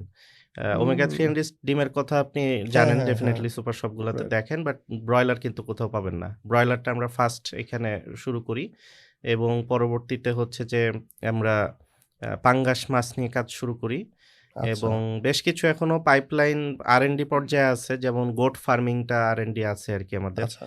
তারপরে হচ্ছে যে আপনার আমরা ফ্রি রেঞ্জ চিকেন নিয়ে কাজ করতেছি। এটা মাশাআল্লাহ। দেশি তো আসলে এত অ্যাভেইলেবিলিটি নাই। ওইটার প্রবলেমটাকে সলভ করার জন্য ওইটার মতো কিছু একটা তৈরি করার চেষ্টা করতেছি, হুম, হুম। ওইটা ফ্রি রেঞ্জ। এবং এর পাশাপাশি আমরা ফ্রোজেন ফুডে রিসেন্টলি কাজ শুরু করেছি। আমাদের হুম। ভ্যালু অ্যাডেড প্রোডাক্ট এটা। মাশাআল্লাহ। সো এই মোটামুটি আমাদের কাজের সেক্টর। প্রোডাক্ট সেলিং যে সেল করছেন কি নিজস্ব চ্যানেলে নাকি সেকেন্ডারি? বোথ আমরা হচ্ছে হুম, হুম। B2B, B2C বোথ ওয়েতে মার্কেটিং করি আরকি। মাশাআল্লাহ। ই-কমার্সের মাধ্যমে B2C টা, হ্যাঁ, আর আচ্ছা। B2B তে ওই মডার্ন ট্রেড এবং হচ্ছে যে হরেকা বলি আরকি, হোটেল, রেস্টুরেন্ট, ক্যাটারিং এই মাশ জায়গাগুলোতেও দিই। সো ওই ১৭ জন নিশ্চিত এতদিনে আপনাদের আফসোস করার কথা যে আমরাও থাকলে আজকে এইরকম হইতে চেতাম এবং আমি আশা করি যে তাদের আফসোস আরো বেশি হোক। আপনারা আরো অনেক দূর যান এই না, আশাবাদ। তারাও ডেফিনিটলি তাদের জায়গায় হয়তোবা এক্সাক্টলি। সাকসেসফুল। হুম, কারণ হুম। সবার ওই যে বললাম যে আপনার তো সবার প্যাশন আসলে একরকম প্যাশন থাকে না। একরকম থাকে রাইট, না। রাইট, তো রাইট। কোনটাই আসলে খারাপ বলা যাবে না। এক্সাক্টলি। সবার জন্যই ট্রু, যার চয়েসটা আমি ট্রু। সম্মান করতে চাই আরকি। হ্যাঁ, সো এটা আরকি rhetorically বললাম। বাট হ্যাঁ, ইনশাআল্লাহ আপনারা আরো ভালো করবেন। ইনশাআল্লাহ। আ এই আশাবাদ তো থাকবেই। সো এখন যদি ভাই আমরা একটু ভিতরের দিকে যাওয়ার চেষ্টা করি যে আপনারা যেই সেক্টরটাতে আছেন, এই সেক্টর নিয়ে কিন্তু অনেক মিথ প্রচলিত হুম, আছে। হ্যাঁ, এখন আমি যদি ২-১ টা আপনাদেরকে এ বলি এটা খুবই হাস্যকরও শোনাবে। অলরেডি এটা বলেন। নিয়ে আমরা অনেক হাসাহাসি করছি শো শুরুর আগে। বাট এটা খুবই rampant। এটা মানুষের মধ্যে খুবই প্রচলিত যে একটা হচ্ছে যে এটাকে মানে আপনার কন্ট্রাসেপটিভ পিল খাওয়ানো হয়। হুম, তারপরে ট্যানারির বর্জ্য খাওয়ানো হয়। হুম, তারপরে ইভেন এই জিনিসটাই নাকি একটা ল্যাব মেড। হুম, ব্রয়লারের যে ব্রিডটা আছে এটা নাকি ল্যাব মেড। এটা নাকি শকুনের সিমেন্ট থেকে নাকি এই জিনিসটা হুম, প্রস্তুত করা হয়েছে। এরকম একটা আ মিথ আছে। এর বাইরে ধরেন হরমোন প্রয়োগ করা, অ্যান্টিবায়োটিক প্রয়োগ করা এইসব জিনিস নিয়ে খুবই একটা নেগেটিভ আ ধারণা কিন্তু প্রচলিত আছে আমাদের এই ব্রয়লার মুরগিটা নিয়ে। এর পাশাপাশি ধরেন স্বাদেরও একটা ব্যাপার আছে। আসলে আমরা তো হুম, দেশি মুরগি খেয়ে অভ্যস্ত। হুম, সো আমরা এই ব্রয়লারের স্বাদটা তো একটু মানে কম বলব না। ধরেন দেশি মুরগি থেকে একটু ডিফারেন্ট। হুম, সো স্বাদেরও একটা বিষয় আছে। আমাদের বাঙালি টেস্ট বাডে আসলে এটা নিতে আমরা অভ্যস্ত ছিলাম অবস্থ না। না। সো এই মিথগুলা নিয়ে যদি একটু বলেন ভাই, এই মিথগুলা কি কতটুকু সত্য? একটা করে যদি আমরা একটা, একটা যাই। করে যাই, জি। আমরা ১ম কথা ফ্র্যাঙ্কলি স্পিকিং আপনার এই শকুনের কথাটা আমি আজকে শুনছি এবং শোনার পরে আসলে আমি একটু মানে জানার চেষ্টা করলাম যে এই জিনিসটা আসছে কোত্থেকে? এর মানে হ্যাঁ। কোথায় শকুন আর কোথায় মুরগি, এইটা কেমনে আসে? তো পরবর্তীতে যেটা জানতে পারলাম যে আপনার আ সম্ভবত কারণ শকুন মরা পশু-পাখি খায়, একটা নেগেটিভ একটা পাখি হিসেবে কিন্তু দেখা হয় আরকি শকুনকে। খুব বাজে একটা জাত, যেমন কাক রাইট। এই হুম, টাইপের। হুম, হুম। সো ওইটা এবং ওটা যেমন একটু বড় আকৃতির, একটু আগ্রাসী টাইপের হয়। তো রাইট। যারা ব্রয়লার পছন্দ করতেছে না হয়তোবা তাদের কাছে ওইটাকে মনে ওইটার হচ্ছে মতো শকুন। মনে হয় আরকি, শকুনের মতো। হ্যাঁ, হ্যাঁ। সো এইটা ছাড়া আমি আসলে কোনো রিজন খুঁজে পাই নাই। সো কজ এটা পুরাটাই মিথ পুরা টোটালি। মিথ এবং এটা সায়েন্টিফিক্যালি জীবনেও পসিবল না। কেন এক্সাক্টলি। পসিবল না? কজ হচ্ছে যে আপনার শকুনের শকুন টোটালি একটা আলাদা স্পিসিস। রাইট। পোল্ট্রি বলতে তো আমরা শুধু মুরগি বুঝি। কিন্তু হুম, পোল্ট্রির মধ্যেও তো আরো অনেক স্পিসিস আছে। শকুন ওটার মধ্যেও না। রাইট। পোল্ট্রি মানে এটা ডোমেস্টিক কোনো পাখিই না আরকি। সো যদি ক্রস ব্রিড এর কথা ধরি যেমন আমাদের গরু সেক্টরে ক্রস ব্রিড হয়। ক্রস ক্রস ব্রিড হওয়ারও ব্রিড সম্ভাবনা নাই। সম্ভব। But hmm. ক্রস ব্রিড মানে কি? আপনার জাত একই, মানে স্পেসিস একই, ওর হুম। মধ্যে 2টা আলাদা জাত রাইট। প্রজাতি। শকুন তো পাখি আলাদা। পাখি আলাদা। মানে হ্যাঁ, এটাও মানে আপনি সম্ভব ধরেন না। কাক আর কোকিলের তো বিয়ে দিতে পারবেন না। রাইট। ঠিক আছে না? হ্যাঁ, তো হ্যাঁ। এই টাইপের ব্যাপার এবং শকুনের যে আপনার স্পার্ম এবং এটার যে ডিম আরকি মুরগির, এই ২ টোটালি টা ডিফারেন্ট। কোনোভাবেই হবে না সো আরকি। এখানে যদি রিসেপ্টর ভাইয়া তাহলে ম্যাচ আমরা করে এই না। যে ব্রয়লারটা খাচ্ছি, এটা আসলে মানে কি ধরনের মানে কিভাবে আসলে এটা? এটা আপনার হচ্ছে যে selective breeding. Right. Selective breeding কনসেপ্টটা কি? আপনি ধরেন যে একটা আ মানে আমি যদি এটা এক্সাম্পল আকারে হুম, বলি যে হুম। আপনি একটা অস্ট্রেলিয়ান ধরেন একটা মানুষ, আ হুম, আপনি হচ্ছে যে এই বাংলাদেশী একটা মানুষ। ২ টার ধরেন হাইটের ডিফারেন্স আছে। অস্ট্রেলিয়ান অনেক লম্বা, বাংলাদেশী একটু বেঁটে-বুটে। এই ২ টার মধ্যে আপনার বাচ্চা হইছে। বাচ্চাটা মোটামুটি না অস্ট্রেলিয়ান না বাংলাদেশী, মাঝামাঝি একটা কিছু হইছে। এরপরে যদি ওই বাচ্চাটার সাথে আবার একটা বাংলাদেশীর হয়, তাইলে কিন্তু এভারেজ বাংলাদেশীর চাইতেও ওর একটু মানে সরি ওই মানে যেটা ক্রস ব্রেড হইলো, হুম, এটার হুম। সাথে যদি আবার অস্ট্রেলিয়ানটার বিয়ে হয়, তাইলে পরের কিন্তু জেনারেশনটা আরেকটু আরো বড় হবে। রাইট। এইভাবে ধাপে ধাপে এর পোটেনশিয়ালিটি কিন্তু বাড়বে আরকি। গ্রোথটা বড় হবে। হুম, এটা বোঝার জন্য বললাম। মুরগির ক্ষেত্রেও সেম আপনার সিলেক্টিভ ব্রিডিং হচ্ছে যে ব্রিড গুলার মধ্যে থেকে বেস্ট পারফর্মিং যেটা মানে মিটে কনভার্ট করার পারফরম্যান্সটা আরকি। ফিডটাকে রাইট। মিটে কনভার্ট করতে পারতেছে ভালো সবচেয়ে যেগুলা, ওগুলা বাছাই করে ওদের মেটিং করে ওর ওদের মধ্য গ্রোথটা থেকে ডেভেলপ জেনারেশন। করছে ও! আরকি। কিন্তু আপনি যদি বাংলাদেশেও সেম কাজটা করেন, আপনি হুম, দেশি হুম, জাতের কোনো গরুর কাজ এটা নিয়ে কাজ করেন এভাবে, হুম। হয়তো ১০০ বছর লাগবে। কিন্তু ১০০ বছর পরে আপনি ওই বিদেশে যেটা ইম্পোর্ট করতেছি আমরা হলস্টেইন ফ্রিজিয়ান, ওরকম টাইপের কোনো একটা মানে হাই পারফরম্যান্স এর কোনো একটা হয়তো ক্যাটেল প্রোডাকশন করতে পারবেন, চিকেন প্রোডাকশন করতে পারবেন। রাইট। সো পসিবল এইটা আরকি। এইটা যদি আরেকটু সহজ করে মানে একটা উদাহরণ দিয়ে বলি আপনাদের যে আমাদের গরুর ক্ষেত্রে তো হুম, সেইম হয় যে মানে হুম, হোলস্টেইন ফ্রিজিয়ান হুম, আমাদের এটা তো বিদেশ থেকে আসছে। বাট হুম। এটা কিন্তু ধাপে কিন্তু এই যে আমরা বলি না 75% এক্সাক্টলি। 50% হুম, ব্লাডের পার্সেন্টেজ যেটা। ব্লাডের যে হুম, পার্সেন্টেজটা যে একটা 100% হোলস্টেইন ফ্রিজিয়ানের সাথে যদি দেশির ব্রিডিং হুম, করি, হুম, ওর যে বাচ্চাটা হবে হুম। লেটস সে এটা হয়তো 25% বা এক্সাক্টলি। হ্যাঁ, 30%। হ্যাঁ, হ্যাঁ। ওই যে 25% বাচ্চা ওর সাথে যদি আবার আবার 100% এর 100% এর ব্রিডিং করি। রাইট, করলে সেকেন্ড জেনারেশনটা হচ্ছে হয়তো যে রাইট। 30%। সো এইটাই। মুরগির ক্ষেত্রে আপনারা হাই পারফর্মিং যেই হুম, মুরগিটা বড় হচ্ছে দ্রুত, হুম, ওর গ্রোথ জিন ভালো, হুম, জেনেটিক্স হুম, ভালো, হুম। ওইটার সাথে আরেকটা মুরগি যে ফিমেল হ্যাঁ, ওর ব্রিডিং করছেন, করে জি। ওর সন্তানটা ভালো যেটা হুম, হচ্ছে। হুম, সো এইটা ভাই আমি খুব ইন্টারেস্টিং একটা পড়লাম। মানে সেদিন একটা হুম, ডকুমেন্টারি দেখলাম। ইয়াও মিং যে আছে যে হুম, বাস্কেটবলার চীনের, হুম, হুম, হুম। হ্যাঁ? ও কিন্তু এই সিলেক্টিভ ব্রিডিং এর ফসল। আচ্ছা। ওকে চাইনিজ গভর্নমেন্ট ওর বাবা ছিল বাস্কেটবলার, হুম, হুম, খুবই টল হুম, হুম, এবং ওর মা ও ও ছিল ওই ইয়া মানে ন্যাশনাল টিমে খেলতো হুম, বাস্কেটবলার। ওই ২ জনের জোর করে বিয়ে দিছে টু আচ্ছা। গেট মানে হাই ইল্ডিং প্রোডাক্ট যেটা রাইট। ইয়াও মিং ছিল হুম, হুম, এবং হুম, ও তো মোস্ট প্রবাবলি প্রায় 8 ফুটের কাছাকাছি, হুম, হুম, হ্যাঁ? এবং ওয়ার্ল্ডের ওয়ান অফ দ্য মানে খুবই মানে বেস্ট বাস্কেটবলার বলবো।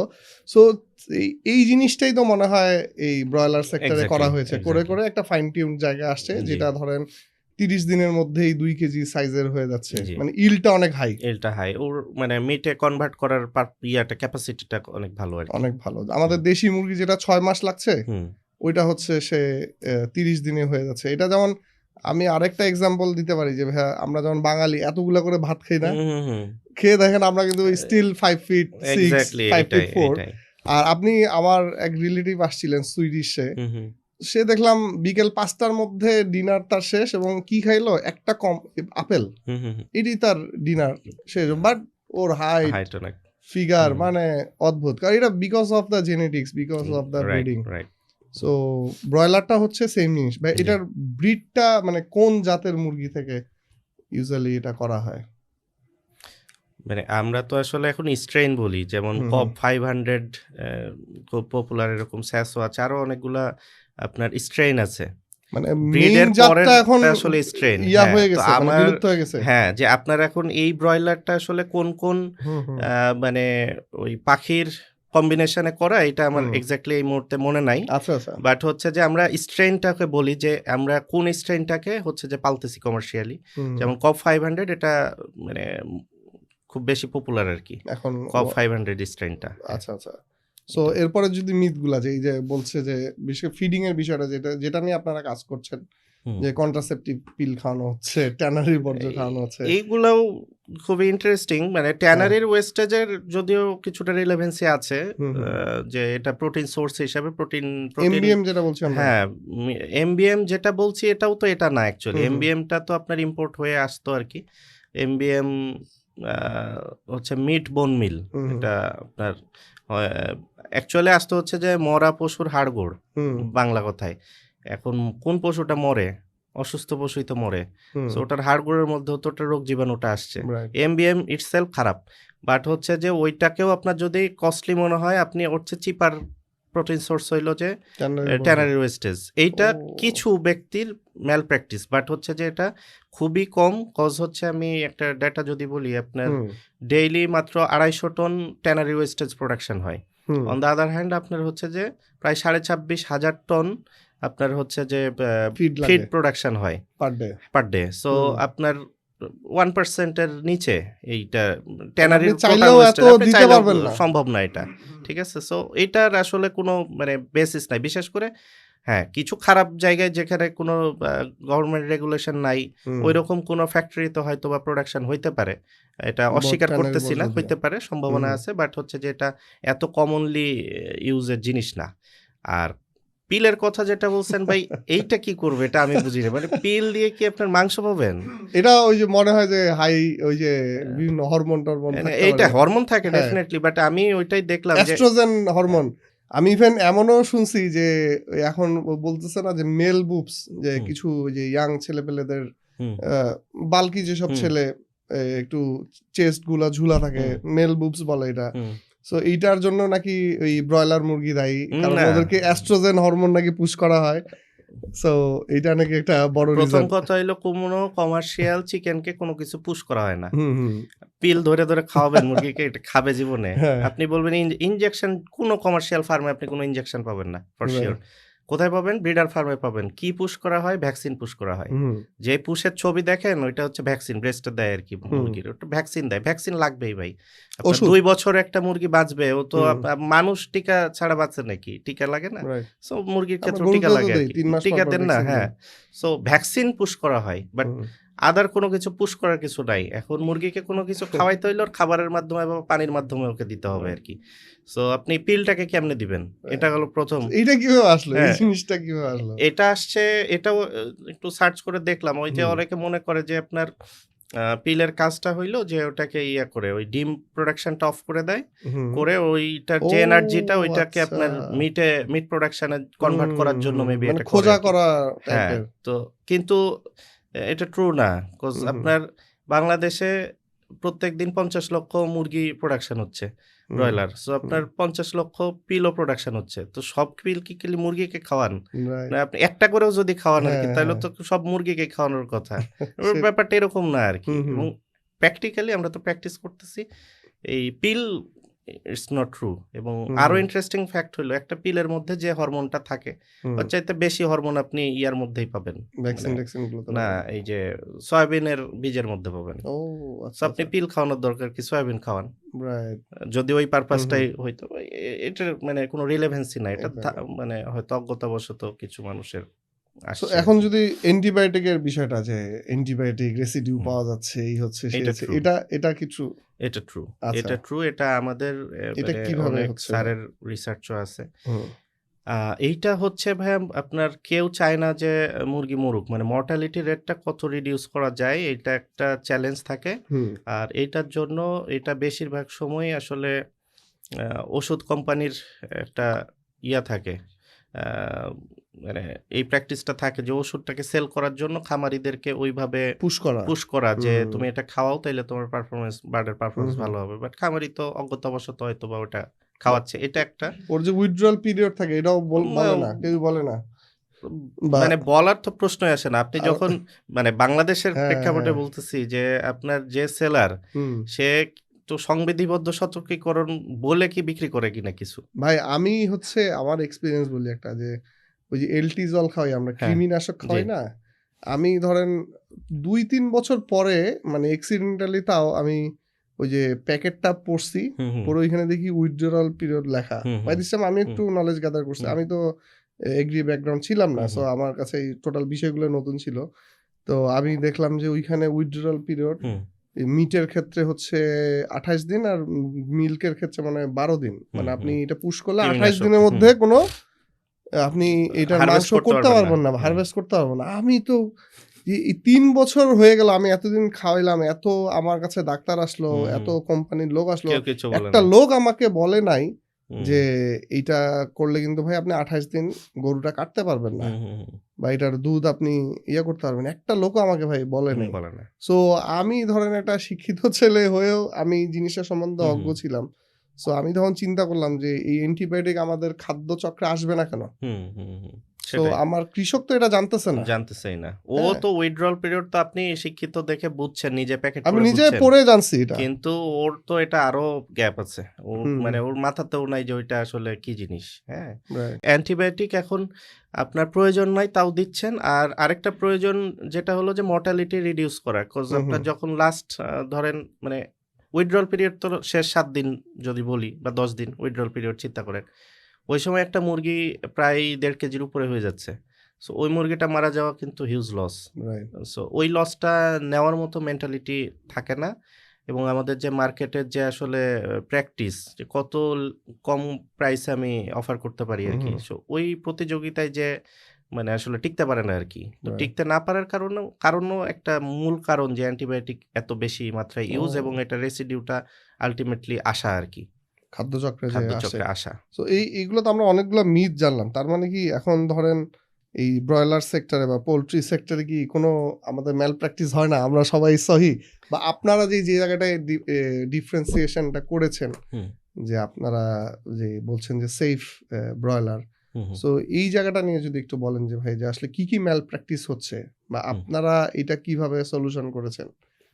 আমরা মানে যেটা আসলে প্র্যাকটিস করছি, একটা তো আপনি অলরেডি বলছেন অ্যান্টিবায়োটিকের ব্যাপারটা, এইটার অনিয়ন্ত্রিত অ্যান্টিবায়োটিক ইটসেলফ ক্ষতিকর না, ক্ষতিকর অনিয়ন্ত্রিত হয়ে যদি উইথড্রল পিরিয়ডটা মেইনটেইন না করা হয়, হ্যাঁ, অ্যান্টিবায়োটিক কয়েকভাবে ক্ষতি করে। অ্যান্টিবায়োটিকের একটা থাকে হচ্ছে যে আপনি সুপার বাগ ক্রিয়েট করতেছেন, অ্যান্টিবায়োটিকের ডোজ আপনি ফুলফিল করতেছেন কিনা। সো মুরগির মধ্যেও তো ওই টাইপের আপনি ব্যাকটেরিয়া প্রডিউস করতেছেন, এবং ওই ব্যাকটেরিয়া মুরগির কাছ থেকে শুধু মাংস দিয়ে আসতেছে তা না, ও ব্যাকটেরিয়াও তোর মলমূত্রের মাধ্যমে বের হচ্ছে, পরিবেশের মধ্যে যাচ্ছে। আপনি মাছ নিয়ে তো কখনো বলেন না, কিন্তু এটা যদি কোনো পানির সাথে মিশে কোনো পুকুরে যে মাছ খায়, ওই সুপার বাগটা তো মাছের মধ্যেও ট্রান্সমিট হচ্ছে। সো এটা কিন্তু আসলে খুবই মানে রিস্কি ব্যাপার অ্যান্টিবায়োটিকের মিসইউজটা। সো এই মিসইউজ হয়, এটা সমস্যা। আর উইথড্রল পিরিয়ড মেনটেন না করে এটা তো ডিরেক্ট সমস্যা, আপনার একদম সরাসরি আপনার মধ্যে আসতেছে, মানুষের শরীর রেজিস্ট্যান্ট হচ্ছে আর কি। সো ওই জায়গাটা নিয়ে একটা কাজ করা ফার্স্ট। আর সেকেন্ড হচ্ছে যে আপনার গ্রোথ প্রমোটার ইউজ। কি অ্যান্টিবায়োটিক দেয় ভাই? এটা তো হিউম্যান অ্যান্টিবায়োটিক দেয় না, আমরা মেট্রোনিডাজল টাইপের যে সিপ্রোসিন আমি খুবই কমনলি ইউজ করতে দেখছি। সিপ্রোসিন আমি নিজেও ইয়ার সময় দেখছি আর কি, যে খুবই কমনলি ইউজ করে, যেটা হিউম্যান ড্রাগ মানুষও ইউজ করে, ওই মুরগিকেও দেয় আর কি।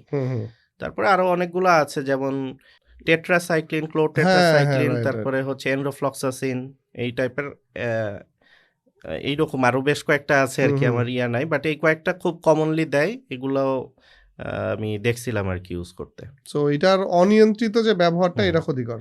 হ্যাঁ, আর কি কি ম্যাল প্র্যাকটিস আছে? আর এইটার হচ্ছে যে আপনার গ্রোথ প্রমোটারের কথাটা বলবো, ফিডের সাথে গ্রোথ প্রমোটারটা ইউজই হচ্ছে যে আপনার এফসিআর যেটা বলে আর কি, ফিড কনভার্সন রেশিও। এইটা আমরা ম্যানুয়ালি পড়ছি 500 1.5, বাট এখন একটু যদি আমাদের মানে লেম যারা আছি তাদের জন্য একটু যদি জার্গনগুলো সহজ করে দেন। 1.5 মানে হচ্ছে 1.5 কেজি খাবার খেয়ে 1 কেজি তার মিট হবে। 1.5:1। হ্যাঁ, 1.5 কেজি খাবার খেয়ে 1 কেজি মাংস হবে। বাট এটাকে এফসিআর বলছি আমরা। এফসিআর বলি। এটা হচ্ছে যে আপনার মানে স্ট্যান্ডার্ড বা ম্যানুয়াল গাইড অনুযায়ী আমরা জানি, বাট এটা আপনি ফিল্ড লেভেলে যে পাবেন 1.3, মানে আরো কম খাওয়াচ্ছে, ইভেন লেস। হ্যাঁ, তো কিভাবে তাইলে এত কম খাওয়ায় এত ভালো পারফরম্যান্স পাচ্ছে? মানে গ্রোথ প্রমোটার ইউজ করতেছে। গ্রোথ প্রমোটারটা আমরা মানে আসলে নিরুৎসাহিত করি, এবং গ্রোথ প্রমোটারে অ্যান্টিবায়োটিক মিক্স থাকে, অ্যান্টিবায়োটিক গ্রোথ প্রমোটারও থাকে। ওইটা আবার এমনিতেও হচ্ছে যে আপনার হরমোন, যদিও ডিরেক্টলি বলার কিছু নাই, কারণ হরমোন আসলে মানে সিরিয়াস লেভেলের ইউজ না। যদি ওই হুম। মাত্রায় ইউজ হয় আপনার মুরগি মারাই যাবে। ও নিতে পারবে না অত বেশি হরমোন। গ্রোথ প্রমোটারটা গ্রোথ ক্ষতিকর। প্রমোটরটা হচ্ছে যে এটা কি ফিডের মধ্যেই থাকছে? ফিডেই আসে, ফিডের ও মাধ্যমে আসে। আচ্ছা। ফিডের মাধ্যমে আসে এবং হচ্ছে যে এইটা মানে খুবই বাজে জিনিস এবং আপনি হুম, হুম। চাইলেও মনে করেন যে আপনি কোনো অ্যান্টিবায়োটিক দিবেন না। কিন্তু আপনি ফিডটা খাওয়াচ্ছেন। এখন অ্যান্টিবায়োটিক গ্রোথ প্রমোটার ওয়ালা ফিড যদি আপনি খাওয়াইতেই থাকেন লাস্ট ডে পর্যন্ত, সো হুম, হুম। অ্যান্টিবায়োটিক তো গেলই। গেলই শরীরে। হ্যাঁ, ও! সো আপনি সো অ্যাডিশনাল না এটা মানে মিশালেও হয়। মানুষ যে ফিডের সম্বন্ধে যে নেগেটিভ ধারণা এটা মানে পয়েন্ট ভুল না। অ্যাকচুয়ালি গ্রোথ প্রমোটার নিয়ে। হ্যাঁ, হ্যাঁ, পয়েন্ট ট্যানারির ওয়েস্টেজ নিয়ে না। Right, so right. এইটা হচ্ছে ইস্যু আরকি। সো আমাদের আসলে যেই জায়গাগুলা নিয়ে কনসার্ন হওয়া হুম, উচিত ছিল, হুম, হুম, ব্রয়লার বা যেকোনো আমাদের এগ্রি ইন্ডাস্ট্রি নিয়ে, হুম, আমরা ওই জায়গাগুলো না করে হুম। কি সব হাবিজাবি হ্যাঁ, জিনিস ওই নিয়ে যে শকুন-টকুন এগুলা কোনো কিছু না সো আরকি। Growth promoter is the villain. Growth promoter এটা ভিলেন। আমাদের গরু সেক্টরেও ভাই এটা বড় একটা এক্সাক্টলি। সমস্যা। আমরা দেখি এবং যে গরুতে তো হরমোন একদম মানে রাইট, ওপেন সিক্রেট আরকি open hormone secret use. Steroid হুম, যেটা আরকি যে স্টেরয়েড ঈদের ইউজ। আগে দেয় হ্যাঁ, ওটা তো ইনজেকশনের মাধ্যমে দিচ্ছে। প্লাস হুম, ওই যে ফিড ইটসেলফ হ্যাঁ, অনেক কোম্পানির খাবারের মধ্যে আমরা গ্রোথ প্রমোটারের উপস্থিতি এক্সাক্টলি। এটা দেখি জি। এবং গরু খুব দ্রুত ফুলে হুম, ফ্যাট জেনারেট হয়। ফ্যাটি হয়ে হ্যাঁ, যায় এগুলো ফ্যাটি আরকি। হ্যাঁ, ফ্যাটি হয়ে যায়। তারপর মাংসগুলো ফাঁপা হুম। থাকে। ওর ফাইবারে স্বাদ আপনার থাকে না কোনো এই একদম। ইয়ার পানির পরিমাণটা হুম, বেশি থাকে। ময়েশ্চারের পরিমাণটা হুম, বেশি থাকে। সো এইটাই পোল্ট্রি সেক্টরে হচ্ছে হুম। এবং এটা one of the biggest problem. So এইটাই বলব যে মানে ফিডের প্রবলেম যদি বলেন আমাকে এইটাই আমার কাছে সবচেয়ে বেশি প্রবলেম হয়। আরেকটা আছে সেটা হইলো যে আপনার ফার্মের এস্টাবলিশমেন্টটা কোন জায়গায়? হুম, এটা যদি কোনো মানে কেমিক্যাল ইন্ডাস্ট্রি বা আপনার হচ্ছে যে যেগুলার রেসিডিউটা হার্মফুল ওটার নিয়ার বাই এরিয়ায় হয় বা আপনি ধরেন যে পেস্টিসাইড, হার্বিসাইড ব্যাপকভাবে ইউজ হচ্ছে যেটা ওই হুম। ওয়াটারের মাধ্যমে আসার চান্সেস থাকে আরকি। এইটার রিস্ক আছে। কজ হেভি ও! মেটাল ওই থ্রুতে আপনার হুম, মুরগি হুম। পাবে আরকি। আচ্ছা। সো সয়েল অ্যান্ড ওয়াটার হুম, এটাও মানে ক্রিটিক্যাল আরকি। এইটা আ আমার মনে হয় যে ফার্ম করার ক্ষেত্রে মানে এস্টাবলিশ করার ক্ষেত্রে এনশিওর করা দরকার যে যেমন আপনি গাজীপুর বেল্টে যদি বলেন, হুম, হুম, গাজীপুরে আপনার অনেকগুলা ফ্যাক্টরি আছে। ওই ফ্যাক্টরির ওয়েস্টেজ গুলা কিন্তু সয়েলটাকে আর ওয়াটারটাকে পলিউট করতেছে। এখন হুম, যেই হুম, সোর্স পলিউট করতেছে ওইখানে যদি আপনি হচ্ছে যে ওয়াটার হুম। নেন তাইলে তো আপনি হেভি মেটাল এভয়েড করতে পারবেন না। রাইট। হ্যাঁ, এইটা একটা ব্যাপার থাকে আরকি। সো তাহলে ভাইয়া এই যে ম্যাল প্র্যাকটিস গুলো আপনারা বলছেন সেফ ফুড বা সেফ ব্রয়লার। সো আপনারা এইটা কিভাবে মানে প্র্যাকটিস করছেন বা এটা ফলো করছেন? আমি অলরেডি বলছি যে বা আপনার আমাদের হ্যাঁ, হ্যাঁ, আপনার রেজাল্টটা কেমন পাচ্ছেন? যেমন এই যে FCR যেটা বললেন, এটাতে হ্যাঁ, তো খরচেরও একটা বিষয় আসে। এই অবশ্যই কারণে হ্যাঁ, এখন প্রসঙ্গটা আসবে হ্যাঁ, যে অনেকেই কিন্তু আমাদেরকে পয়েন্ট আউট করে যে, "ভাই আপনাদের প্রোডাক্ট গুলা এত এক্সপেনসিভ কেন?" হুম, হুম, হুম। সো এবার এই জিনিসটা এখন যদি বলেন ভাইয়া। আপনার পক্ষ থেকে মানে দর্শকদের পক্ষ থেকে অনেক সময় এই কোয়েশ্চেন আসে যে আপনারা তো উম অ্যান্টিবায়োটিক দিলেন না। আপনার তো হুম, হুম। খরচ বেঁচে গেল। আরো খরচ বেঁচে যাওয়ার ঠিক কথা। আছে? না হ্যাঁ, এইটা। সো হ্যাঁ। আমার মর্টালিটি আমি ধরেন টলারেট করতেছি 5% 6% পর্যন্ত। হুম। অন দি আদার হ্যান্ড আপনি বিলো 2% যখন খামার এক্সপেক্ট অ্যান্টিবায়োটিক করতেছে দিচ্ছেন। আরকি। হ্যাঁ। হুম, সো ওইটাতে একটা ডিফারেন্স থাকে। রাইট। তারপরে আপনার হচ্ছে যে আমি যে এক্সট্রা দিনগুলা তাকে পালতেছি। আমার তো মুরগি আপনার ৩৫ দিনের উপরে। ৩৫ ৩৫ থেকে ৪০ দিন আপনার কমার্শিয়ালি পালিত তো মানে হচ্ছে আরকি। ২৮ থেকে ৩০ দিন। ২৮-৩০ দিনে যেই হুম। সাইজটা আসতেছে। তার মানে সো আরো ১০ দিন বেশি উম আপনাকে খাওয়াতে হচ্ছে। খাওয়াতে হচ্ছে, লেবার কস্টিং যাচ্ছে, আপনার শেডের ইলেকট্রিসিটি কস্টিং। কস্টিং যাচ্ছে। সবগুলা মিলায় ওখানে একটা খরচ এড হয়। আর আ আরেকটা জিনিস হচ্ছে এফসিআর যদি বলেন আমি মানে প্র্যাকটিক্যালি ১.৫ এর নিচে পাই নাই আরকি। সো হ্যাঁ, ওইখানেও আপনার প্রায় বড় একটা খরচ হ্যাঁ, মানে সবসময় বেড়ে যাচ্ছে। 1.6, 7, 5 এই মানে 5 হলো আমার কাছে বেস্ট প্র্যাকটিস আরকি আমরা হুম, হুম। পাইছি যেটা। আচ্ছা। এইগুলা থাকে। আরো একটা জায়গা আছে সেটা হলো যে আমাদের যে সেলিং উইং বা হুম, হুম। যে মেথডে আসলে আমরা সেল করি, আপনার লাইভ চিকেন বাজারে সেল হয়। সো লাইভ চিকেনটা আপনি দেখবেন যে ও কিন্তু বিক্রির ওজন করার আগ পর্যন্ত খাওয়াইতেছে ওকে। হ্যাঁ, সো হ্যাঁ। খাওয়ায় এটা তো নিয়ে আমার ওইটা তো আপনি কেস খাবেন স্টাডি না, আছে ওটা তো ভাইয়া। ফেলে হ্যাঁ, দিবেন। রাইট। তাই না? তো একটা মুরগি ১০০-২০০ গ্রাম পর্যন্ত হ্যাঁ, খাওয়ানো হয়। সো ওই ওজনটাও কিন্তু কাস্টমার তো আসলে আপনি যদি ধরেন ই ১০০ করে না। মুরগি চিন্তা করেন, হুম, একটা মুরগির ক্ষেত্রে ১০০ গ্রাম ধরেন হিউজ। আপনার ১০০ মুরগির ক্ষেত্রে ১০ কেজি। হুম, ১০ কেজি মানে কি? যদি ৳১৬০ করেও হয়, হুম, হুম, মানে ৳১৬০০ হুম, হুম, তার ওই হুম। দিনের প্রফিট কিন্তু সে উঠায় ফেলতে উঠায় পারতেছে। ফেলতে পারতেছে। So exactly. আপনারা তো এই লাইভ চিকেনও সেল করছেন না। না। সো আমরা ওইখানে একটা ড্রেসড গ্যাপ তৈরি হ্যাঁ, হচ্ছে। ওয়েটের আবার থাকে। আমার যে প্রসেসিং প্ল্যান্ট হুম, হুম, এইখানে নিয়ে আসতে তো ওয়েট লস হয়। আপনি হুম, অবশ্যই জানবেন যে বায়োলজিক্যাল প্রোডাক্ট যেকোনো কিছু অবশ্যই। একটা মানে আমাদের 2% এর গরুর মতো ওয়েট ক্ষেত্রে তো লস হয় আরকি। 20% 10-20 কেজি কমে যায়। 10-20 কেজি কমে যায়। সো হুম, ওইটাই আরকি মানে ওখানে ওয়েট লস, তারপরে আপনার হচ্ছে যে প্রসেসিং হওয়ার পরে এটার যে পানি, মানে হুম, যত ফ্রিজে থাকলেও একটা ওয়েট লস হয়। ওয়েট লস হবে। ঠিক আছে? সো সবগুলা কনসিডার করলে আসলে আপনার ফ্রোজেন চিকেনটার প্রাইসটা একটু হাই হয়ে যায় আরকি। আপনারা যেহেতু ওই যে কোল্ড চেইনটা কোল্ড চেইন মেইনটেইন করতে হয় মেইনটেইন তো, করে হ্যাঁ। পুরা প্রসেসটায় ডেলিভারি করার পর্যন্ত কিন্তু আমার মানে ফ্রিজিং ভ্যান, হুম, ওখানে হুম, হুম। ফ্রিজে রাখা সবকিছু মানে ফ্রিজিং কন্ডিশনটা এনশিওর করতে ওখানে আবার কস্টিং সো লাগে। আপনারা যে বলছেন ভাইয়া যে সেফ চিকেন বা সেফ ব্রয়লার এটা আপনারা কিভাবে বলছেন? কিসের ভিত্তিতে বলছেন? আমরা মানে প্রথমত হচ্ছে যে ফিডের ফর্মুলেশনটা আমরা জানি যে আমার হুম, এইখানে ফিড আমি কি দিচ্ছি এইটার ব্যাপারে কনফার্ম, এবং সেকেন্ডলি হচ্ছে যে মানে আমি যেহেতু কোনো এখানে অ্যান্টিবায়োটিকটা ইউজ করতেছি না, হুম। সো ওই জায়গাটাতে আমার অ্যান্টিবায়োটিক আসার চান্সেসটা নাই, এবং অ্যান্টিবায়োটিক পরিবর্তে কি করছেন তাহলে? আমরা হার্বাল বেশ কিছু ও! কমনলি ইউজ করি। যেমন হচ্ছে যে আপনার তুলসী, নিম, হুম, হুম। তারপরে হলুদ, তারপরে আপনার মাশাআল্লাহ। হচ্ছে যে চিয়া সিড, এরকম বিভিন্ন হুম, হুম। মিক্স করে ওইটাকে হচ্ছে ফিডের সাথে মিশিয়ে খাওয়ানো হয় মানে আরকি। রোগ প্রতিরোধ ক্ষমতাটা হ্যাঁ, বেড়ে ইমিউনিটিটা যায়। ও বুস্ট আপ করে, আচ্ছা। Right, exactly. ঠিক আপনার ওই কনট্যাক্ট ফার্মার যারা আছে তাদেরকেও আপনারা এটা দিচ্ছেন? হ্যাঁ, ওদেরকে ওটা দিচ্ছি বলতে আমরা আসলে এই মানে সব বয়সে এটার প্রয়োজনও পড়ে না। হুম, মানে একটা সার্টেন এজ পর্যন্ত ওটা আমার খাওয়ানোর প্রয়োজন পড়ে না।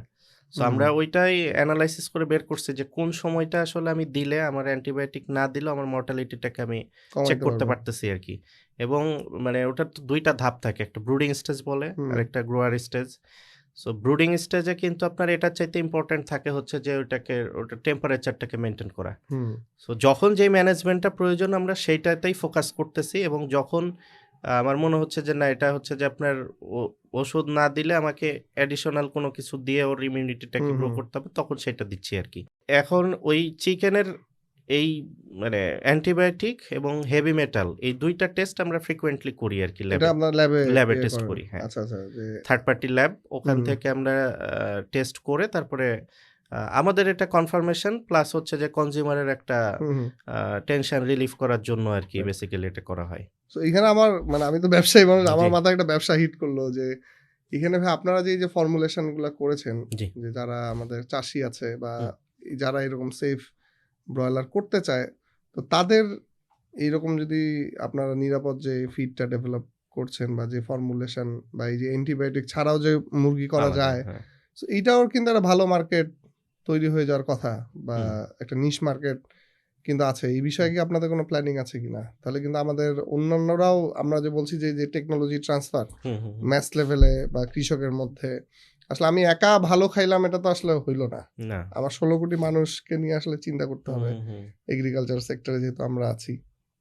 সো এটাও তো একটা বড় আপনাদের এরকম কোনো প্ল্যানিং আছে যে ফিড আমরা নিয়ে কাজ করার? অ্যাকচুয়ালি হ্যাঁ, এক্সপান্ড করার চেষ্টা করতেছি। আমাদের ফিড মিল নিয়ে অলরেডি চলতেছে যে নিজস্ব হুম, ফিড মিল শুরু করার।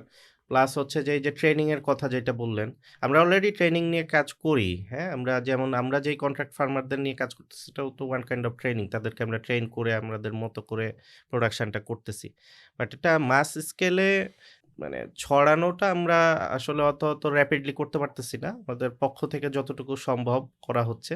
বাট এটা যদি হ্যাঁ, মানে আমাদের ওখানে যেমন আপনার ওই লাইভ স্টক অফিসার বা ওই অফিসগুলা থেকে মাঝে মধ্যে যখন কোনো প্রয়োজন হয়, ওই জায়গাগুলোতে হয়তোবা কথা বলার সুযোগ থাকে, বা হুম, হয়তো ফিড মিলারদের নিয়ে যখন কোনো অ্যাসোসিয়েশনের মিটিং-টিটিং হয়, ওই জায়গাগুলোতে আমাদের বক্তব্য থাকে। আইডিয়া শেয়ার হুম, করার হুম। সুযোগ থাকে।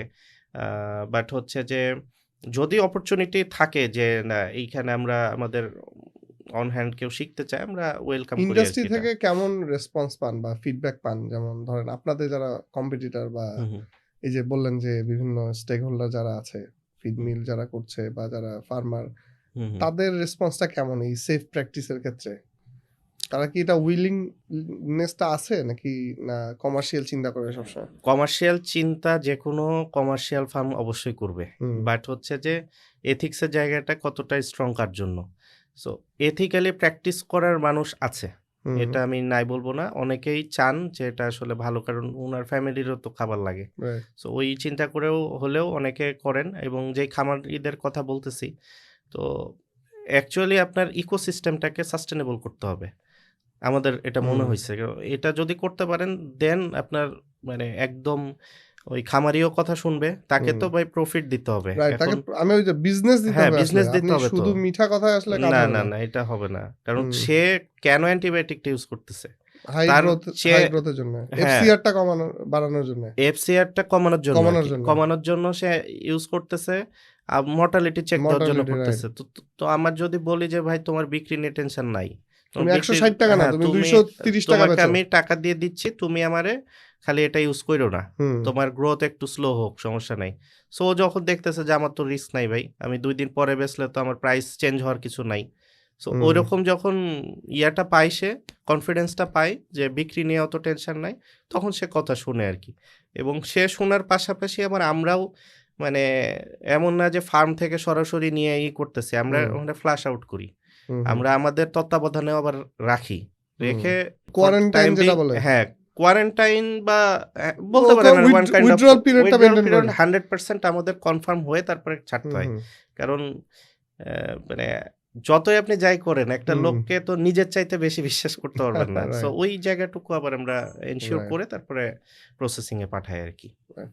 সো এইখানে আসলে যে বিষয়টা উঠে আসলো যে এই সেফ প্র্যাকটিসটা শুধু আসলে একা ব্যবসায়ীদের দায় না, বা একা শুধু একা ব্যবসায়ীদেরকে না। দেওয়া সম্ভব না। না।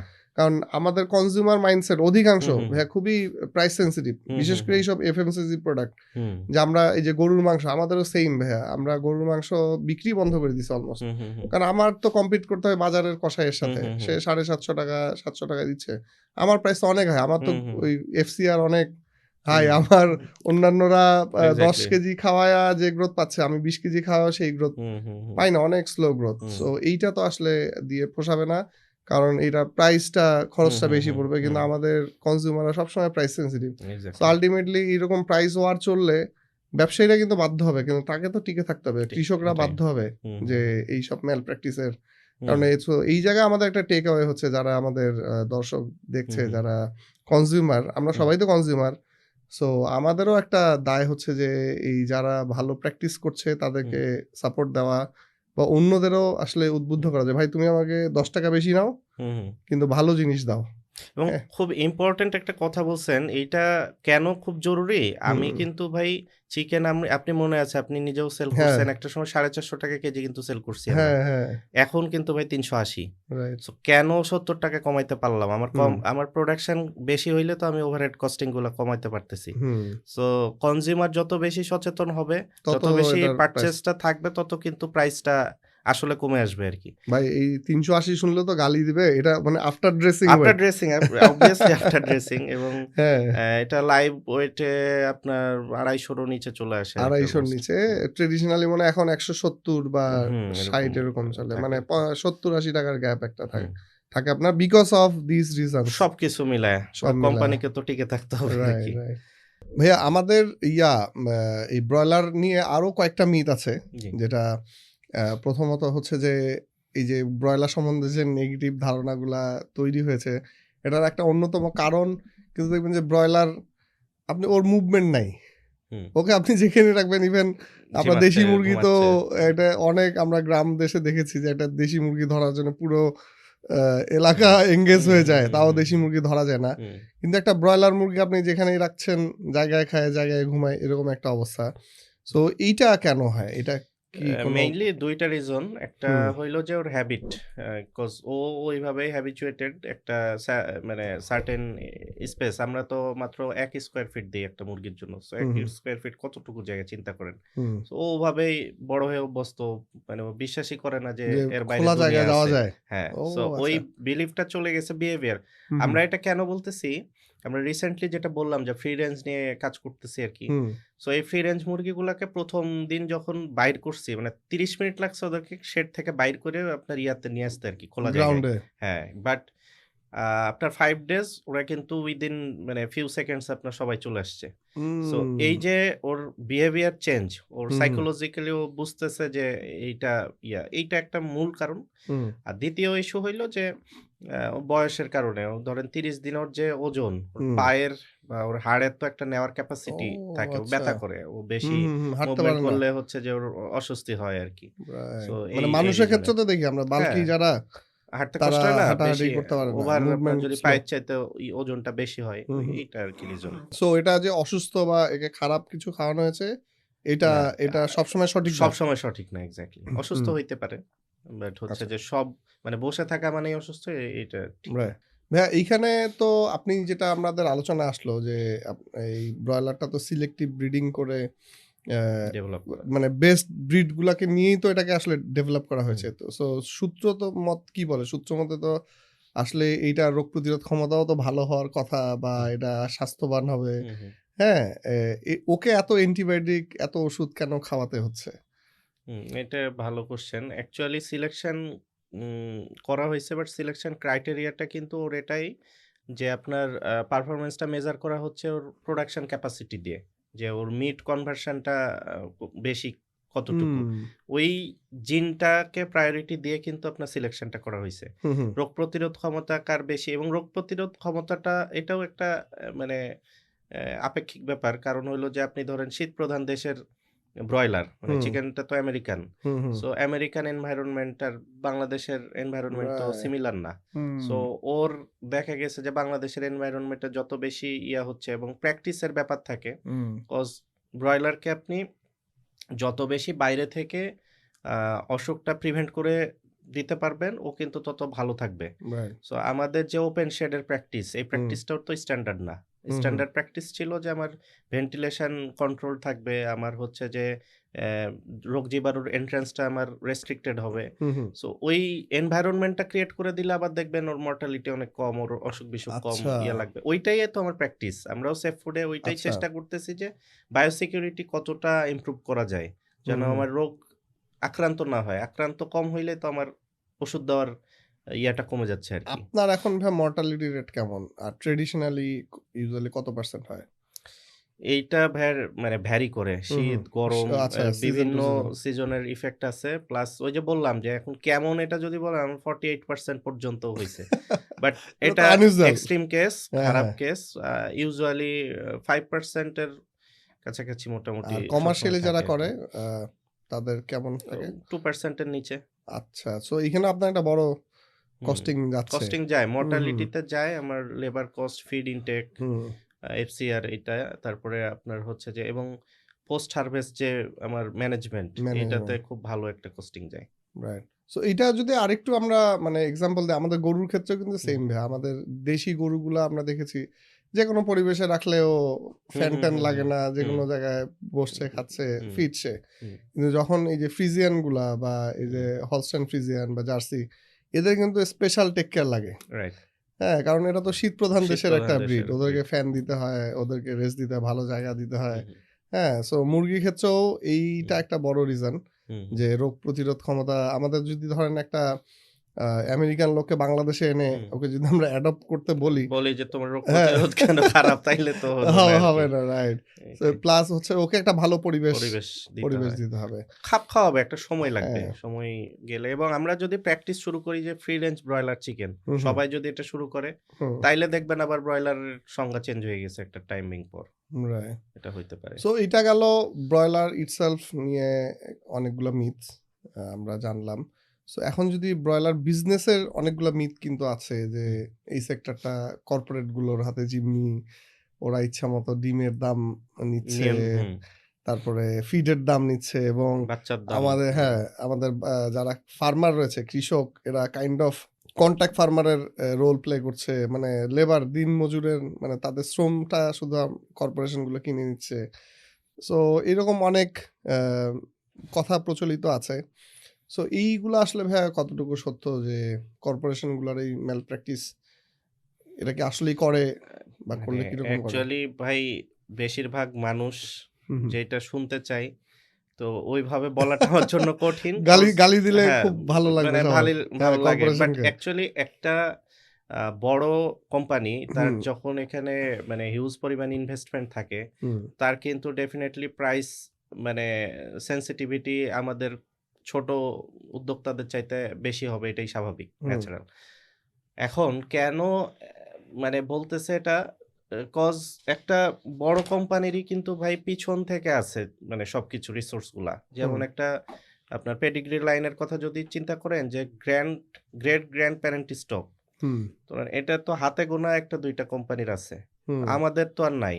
এখন ওর বাচ্চা হইলো, তার বাচ্চা হইলো, তার বাচ্চা হইলো, হয়ে ৩ টা স্টেজ পরে যেয়ে ধরেন কমার্শিয়াল চিকেনটা আসছে। হুম হুম খামারি তো কাজ করতেছে ৩ নাম্বার স্টেজে যেয়ে। হুম সো পিছনের ৩ টা তো নাই।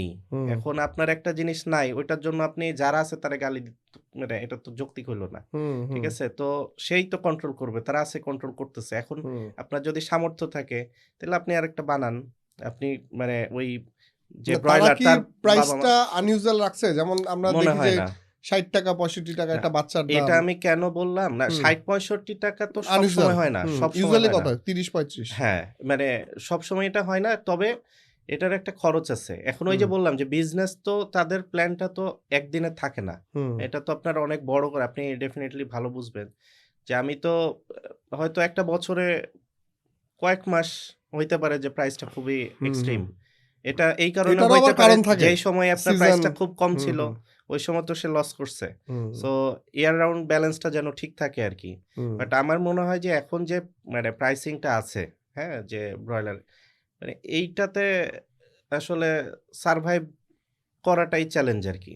মানে হ্যাঁ, ব্যবসায়ীদের, হ্যাঁ। তো এই জায়গায় কৃষকদের। আপনি এর চাইতেও আসলে মানে হুম এটাকে বেশি বলার সুযোগ নাই আমার মতে। রাইট। হ্যাঁ, তো বেশি বলার সুযোগ নাই। কজ আপনি মানে চিন্তা করেন যে খুব আপনি তো মানে প্রোটিন মানে প্রাণিজ প্রোটিন তো খুব কস্টলিয়ার আইটেম। হুম আপনি গরু নিয়ে কাজ করতেছেন। ওটার রাইট। তুলনায় চিন্তা করেন অনেক যে চিপার ভাই। গরুর চাইতে কত চিপ বাট হুম প্রোটিন তো অ্যানিমাল প্রোটিন সোর্স তো। রাইট। সো এটাকে মানে কি আর কন্ট্রোল করতেছে তারা? কতটুকুই বা কন্ট্রোল মানে করতেছে। হুম তবে হুম একটা জিনিস যে হ্যাঁ, আমাদের নাই মানে স্ট্যাবিলিটি নাই। প্রাইসটা একটু রেগুলেশনসটাও নাই। স্টেবল হইলে হুম ভালো হইতো। রেগুলেশনসটা থাকলে ভালো হইতো। এবং আমার মনে হয় যে এখানে আমাদের যে গভর্নিং বডিটা আছে তাদের সাথে এই যে আপনার কোম্পানির যে একটা ডিসট্যান্স, এই হুম ডিসট্যান্সটা মিটিগেট করাটা জরুরি। এইটা হুম হুম আপনার সাস্টেনেবিলিটি বা আপনার আ মোটামুটি স্টেবল করার জন্য আরকি। এই জায়গাটায় গ্যাপ আছে। সো আপনারা নিজেরাও তো কন্ট্রাক্ট ফার্মিং করছেন। কন্ট্রাক্ট ফার্মিং নিয়ে অনেক নেগেটিভ কথা শোনা যায় হুম, যে এরা কোম্পানির দাস হয়ে হুম। যাচ্ছে, কৃষকদের ওই ইন্ডিপেন্ডেন্সটা থাকছে না। সো এটা কি কৃষকের জন্য ভালো হচ্ছে নাকি খারাপ হচ্ছে? আমি আরেকটু যদি ক্লু দেই, আমি কিছু কৃষক জানি, খামারি হুম, জানি। ওদের দেখতাম যে আগে যখন ইন্ডিপেন্ডেন্টলি কাজ করতো, তো দেখছি যে ধরেন ১০টা সেট করলে ৪টা ৫টাই লস করে। হুম, ২টা ৩টা লাভ করে আর ২টা ৩টা সমান সমান হুম, সে হুম, হুম। করতেছে। সো এই জায়গাটা থেকে তো কন্ট্রাক্ট ফার্মিং মোর প্রফিটেবল মনে হয় হুম। কৃষকের পার্সপেক্টিভ থেকে, এবং এইজন্যই আসলে তারা মনে হয় এই জায়গাটায় ঝুঁকছে। এটাই সাস্টেনেবল মডেল। কারণ আপনি মানে লার্জ স্কেলে যখন সার্ভ করতে যাবেন, আমি এখন অল্টারনেট কি হইতে পারে বলি। হুম, মনে করেন যে আমি কন্ট্রাক্ট ফার্মিং করলাম না। হুম, তাইলে আমি কি করব? আমার যদি অনেক টাকা পয়সা থাকে আমি একটা কন্ট্রোল শেড বানাবো। হুম, যেখানে একসাথে ৩০,০০০ মুরগি পালা হবে। আমার লোক লাগবে ১০ জন। হুম, ঠিক আছে? সো আমি তো কৃষককে আমার টাকা যদি থাকে এবং আমি যদি সেটআপ ডেভেলপ করি, তাইলে কৃষক কি ক্ষতিগ্রস্ত হচ্ছে না?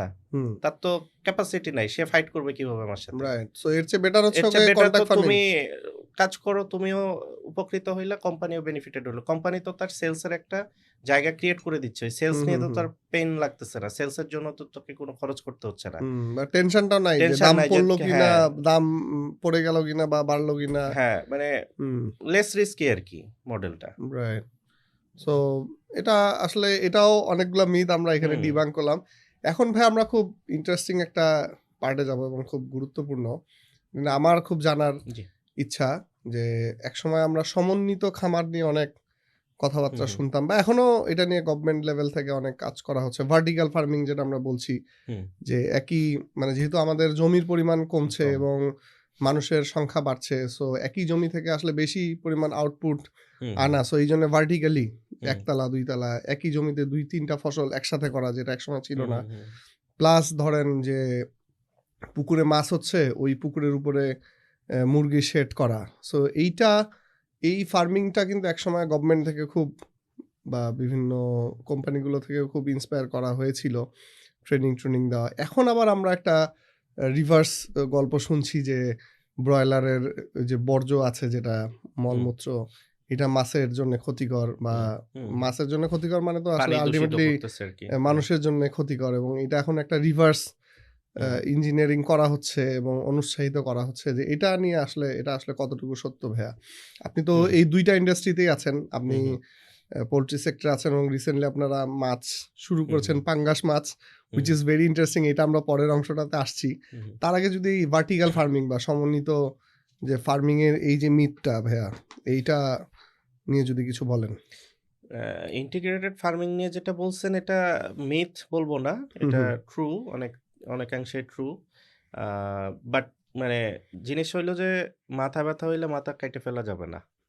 আমাদের মাথা ব্যথার সমস্যাটা যেই জায়গায় ওই সলিউশনটা দরকার। ট্রু বলতে মাছের ব্রয়লার যে বর্জ্যটা এটা মাছ খাচ্ছে, ডিরেক্ট কনজিউম মানে এটা মাছ ক্ষতিকর। খাচ্ছে বলতে তো আপনার প্রথম কথা হইলো যে এটা টক্সিসিটি ক্রিয়েট করতেছে পানিতে, পানির টক্সিসিটি ক্রিয়েট করতেছে। এখন ওই টক্সিসিটি মাছে গেলে তো মাছও তো টক্সিক হচ্ছেই। এখন ওই টক্সিসিটি দূর করতে মানে প্রথম কথা হলো টক্সিক খাইলে তো আপনি মানে সুস্থ থাকবেনই না, মাছও অসুস্থ হবে। ওকে আবার ট্রিট করতে হলে আবার কাউন্টার মেজারমেন্ট হ্যাঁ দিয়েছে। ওই মেজারমেন্ট গুলাও তো কিন্তু হেলদি এটা তো কিছু না। ওয়াইড মানে একদম ওয়াইডলি ইউজ হচ্ছে, মানে এই যে ব্রয়লারের বর্জ্য যেটা ইভেন নাড়ি ভুড়ি বা শেডের যে ময়লাটা আছে, ওই যে তুষ বা বর্জ্য মিলে যে ময়লাটা হয়, এটাও কিন্তু সেল হচ্ছে এবং এটা বেশিরভাগ অংশ যাচ্ছে আমাদের এই যে ফিশ সেক্টরে। সো এটা কি এরকম ক্ষতিকর? না, ওইটাই বিষয় যে আপনার এটা প্রসেসিং করা হচ্ছে কিনা। যদি প্রসেস না করা হয় ডিরেক্ট প্রয়োগটা হচ্ছে যে হ্যাজার্ডাস আর কি। ডিরেক্ট দেওয়াটা হ্যাজার্ডাস। এটা যেমন একটু আমরা খোলাসা করবেন ভাইয়া?